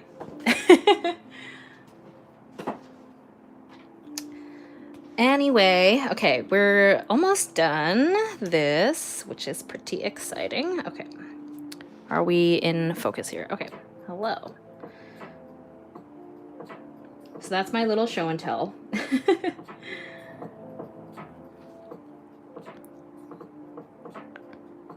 My mom is a fan of BTS. I need to do a drawing for her. Aw, that would be so sweet. I love that. I'm sure she would really appreciate it. How the fuck am I early when this started 3 hours ago? Oh no. Aw. I know, I think the YouTube notifications is kind of flawed, unfortunately. But I'm glad you were able to make it all the same. Also, apologies for my swearing. For people who know me in real life, I do actually swear a lot, but I try to be mindful of that when I'm doing YouTube and live streaming. But I do have my, you know what? You know why I get those bots? I think it's because like all of my content I flag as not for children, like not for kids. Not that I'm like doing anything that is scandalous or spicy, but that might be why I'm seeing these bots, which is very annoying.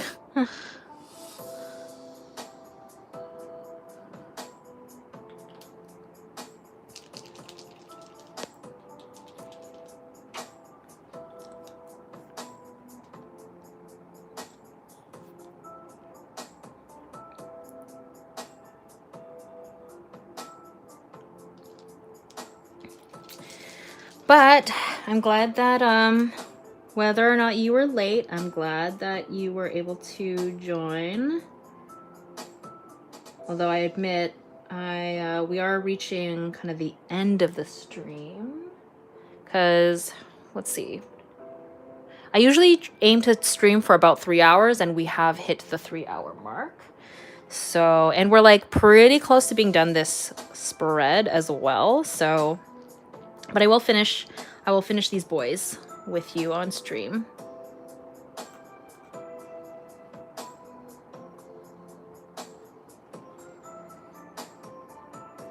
I think perhaps his eyes I will do blue. Your Jin drawing is so good. Oh, thank you. I'm in awe of your ability to capture real people's likeness, but still drawing them in a uniquely I'm a Wonder way. Just wow. Aw, thank you so much. Yeah, actually, one of my patrons had asked about, what did they ask about? They asked about like a video discussing capturing people's ethnicities and like varieties of ethnicities in their features, but still maintaining a stylized art style, if that makes sense.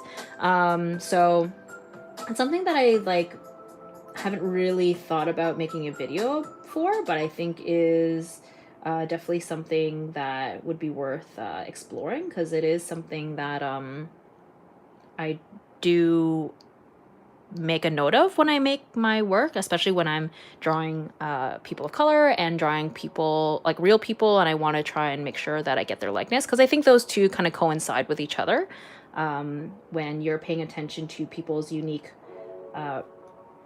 features and likenesses, you are also obviously making note of what makes it uniquely them. So I think that will be a Patreon video I explore soon, either this month or maybe next month. Also, I just realized I started outlining I started outlining his eye, and I said I was going to do a blue. So I think the iris I will do this color, and then the lash line I think I will do a blue to mimic his hair color. And then his little nose. Oh my gosh, he is adorable. Oh my god, I made it to the stream. Hey, I'm glad you made it. It is unfortunately going to end soon. Your hands are so stable. It's always mesmerizing to watch. Oh yeah, I'm glad. I one of the things with the stability is I rest my hand on the surface, and I found out that the way that I hold my utensil my tools is weird. Like I hold it like this, where it rests on my middle finger, and I have it like this, which turns out is weird. I think more people hold it like this, right?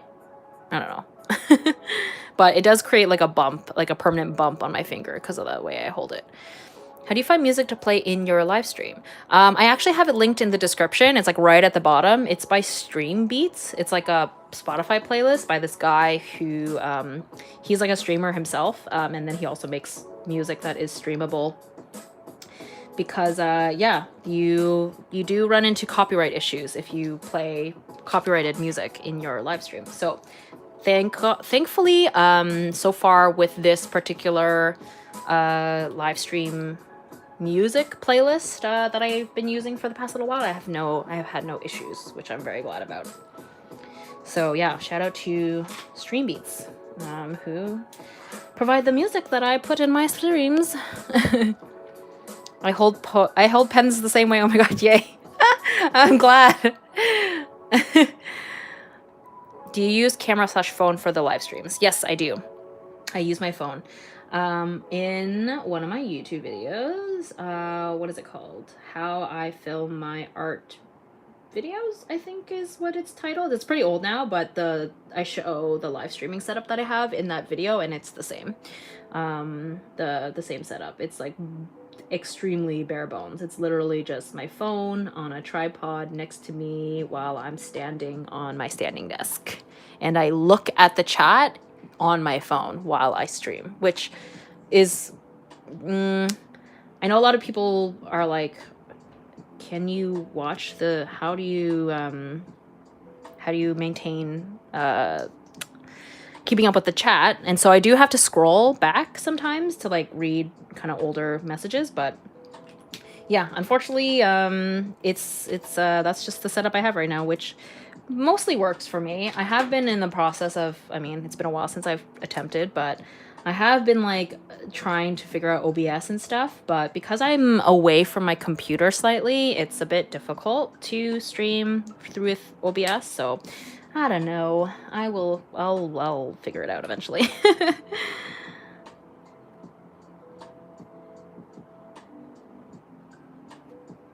For now, this is sufficient.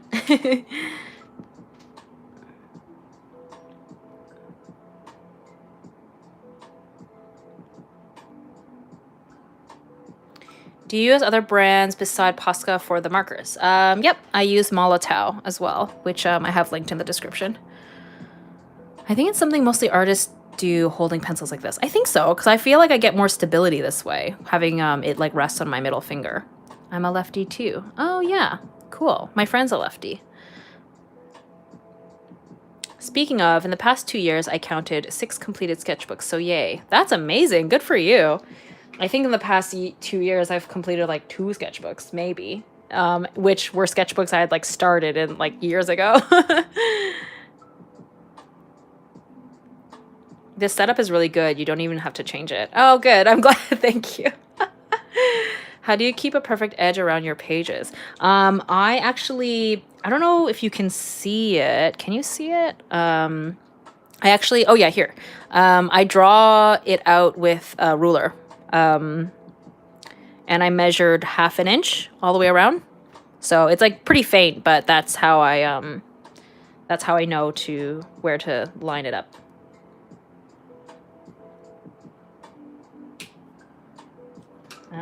Okay, yes, let's do...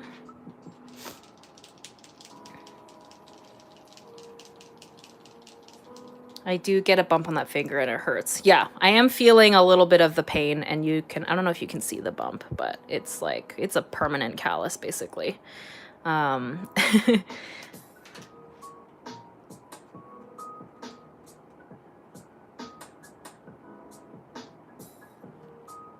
my gosh.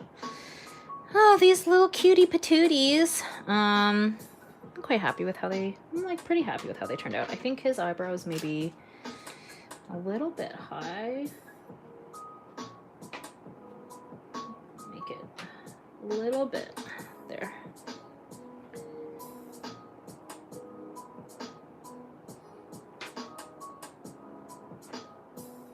And something that I've been doing with my character eyes, and they do this in the anime as well, is that they kind of have variation of colors, just like even in the lash line. So I'm gonna do that too here.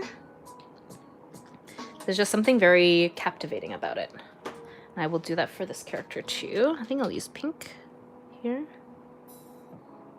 Oh yeah, and I do want to use a different color for the outline on his eyes, because they're the color, that burgundy, is like a little bit too light, I think, for his lash line.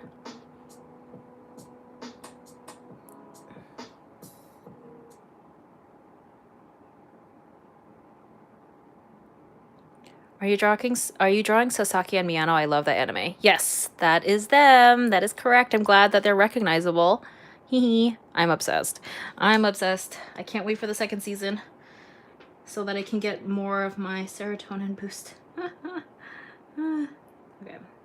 So I'm using a fine liner for this because I wanted the lash line to be a little bit darker, and I didn't have a fine enough paint marker to do this. So we are using this fine liner. Listed in the description before anyone asks. But any fine liner will do. It's not anything special, to be honest. Oh yeah, there we go. That helps a lot. And around the highlight of the eye, I think that helps bring some life. They just look so much more alive now.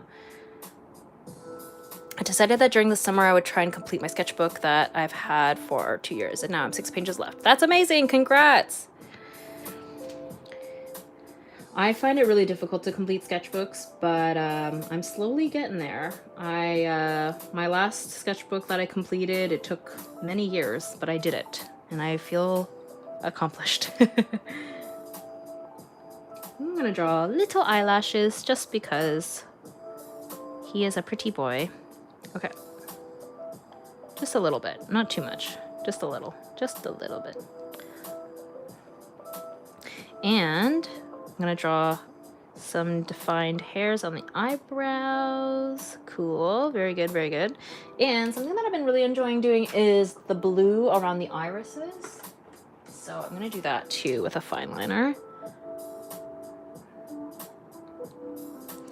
And I started doing this kind of because it reminded me when I personally wear contacts, and when you look really close, you can kind of see the like ring where the contact is around my iris, and it is kind of like a bluish color.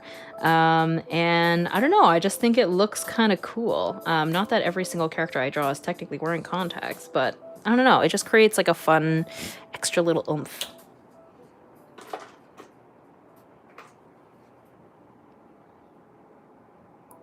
You might enjoy Banana Fish, but it's a bit depressing though. Yeah, Banana Fish has been on my kind of watch list for a while, but I am very nervous because I've heard that it's a bit depressing, and I don't know if I'm emotionally ready to handle that.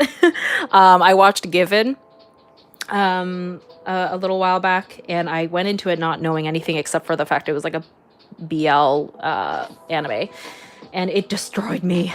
It was so sad. But it was also very good. I really enjoyed it, but there was some really sad stuff going on in that one, and it was a lot.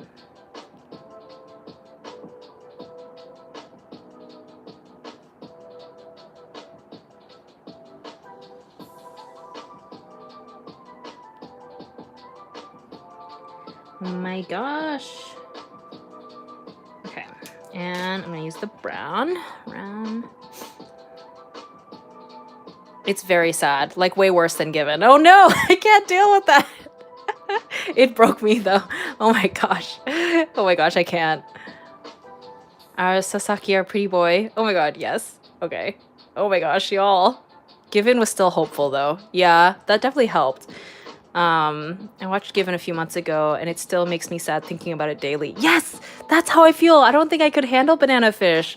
Like, I have like some of the songs, the Given songs on my like anime Spotify playlist.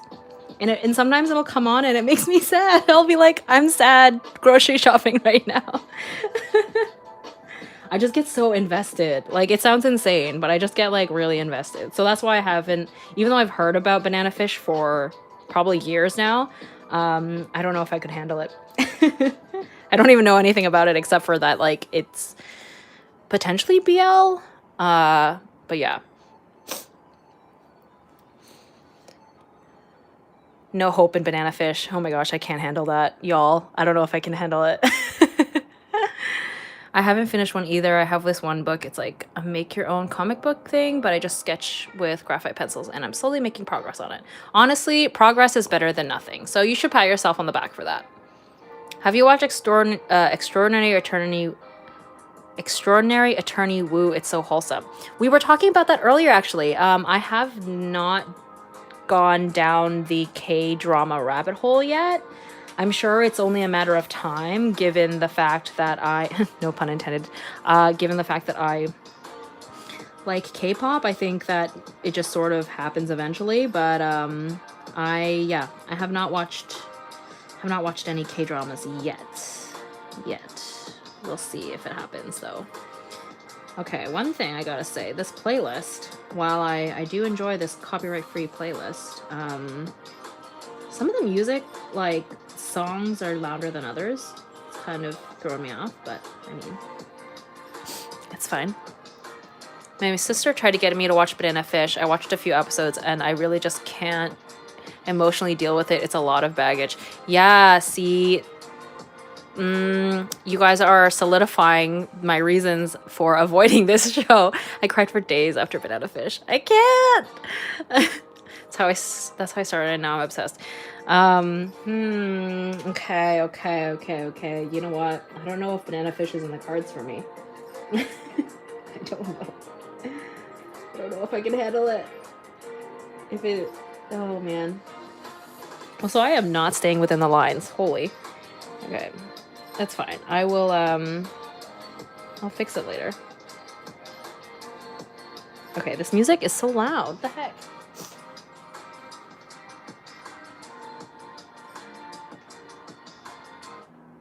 Okay. Next song. Oh no. Okay. I've been doing this thing where I do the fine liners, but it takes longer to dry, so I end up smudging it. I think I did that on Mingyu's face last time, so I'm trying to be careful.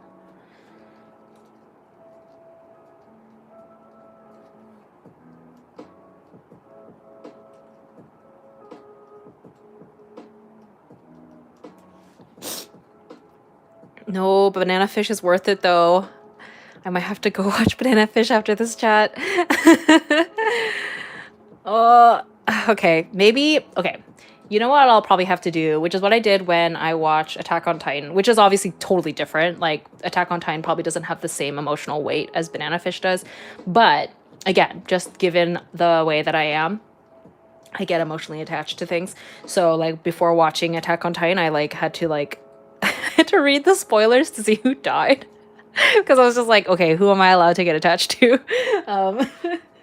So maybe I'll just have to do that with Banana Fish, where I just read every possible spoiler to, like, prepare myself, which I know is crazy, I know, but that's just the way that I operate. Okay, but anyway, I think they turned out pretty cute. Look at his lips kind of remind me of Jimin. Where can you watch it? Attack on Titan just drove me so bad. Aw. If you want something akin to Banana Fish but is more hopeful, I highly suggest number 6, one of my favorites. Okay. Oh my gosh. The spam, hold on. Have you seen any Dongha? Is that Chinese? What? Oh my gosh. You read Attack on Titan spoilers. I know, you monster. I know. I know, people think I'm so ridiculous, but that's just the way I operate. Get attached like the rest of us. I am still attached anyway.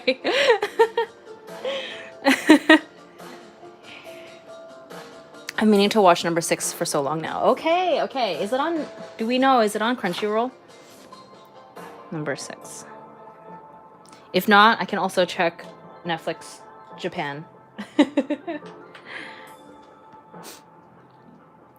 LOL, I was just thinking that Jimin is so pretty, so precious. I know, right? That's like my K-pop brain is just unconsciously. It's on Crunchyroll. Perfect. Thank you. Okay, let's zoom out. Yes, okay. So the page is, like, mostly done. Obviously, Sasaki and Miyano at the bottom here were the highlights, the stars of the show. So for those of you who weren't here from the beginning, so this is my July favorites. The first one here is the Yayao Kusama exhibit, Infinity Mirrors at the AGO here in Toronto. This is my friend's cat, Reese. I am going to fix this because I don't like how it turned out. But basically, I drew her because it was to represent my trip to Montreal that happened when I did Montreal Comic Con. So fun. Amazing. And then this is to represent the repackaged album for 17. I particularly am obsessed with the single and music video for World. For those of you who are also obsessed with 17, and if you haven't seen it yet, they did a live band version of World, and it's so cute and so good. Over here, we've got Jack in the Box, which is the new album from J-Hope of BTS. His performance at Hobbypalooza was amazing, and I loved the album and the music videos. And then, of course, lastly, Sasaki and Miyano. If for those of you who are obsessed with wholesome, sweet, coming-of-age, slice-of-life animes, I highly recommend checking it out.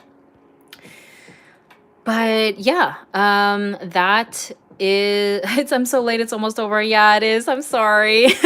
But I will have the live stream up for you to watch when I close out the stream, which will be in a few moments here. This was June's favorite, which the color scheme, honestly, it goes really, really well, which is quite fun. But yeah, thank you so much for hanging out with me. I appreciate all of you for chatting and hanging out with me. It was very fun as always. Apologies for any repetitive comments that I have made. Just, the nature of these live streams is we end up cycling through similar topics over and over, but I hope that it was enjoyable, and I appreciate all of the new people who are here as well. So I will catch you in the next live stream and or YouTube video. And I hope you all have an amazing day or evening. See you next time.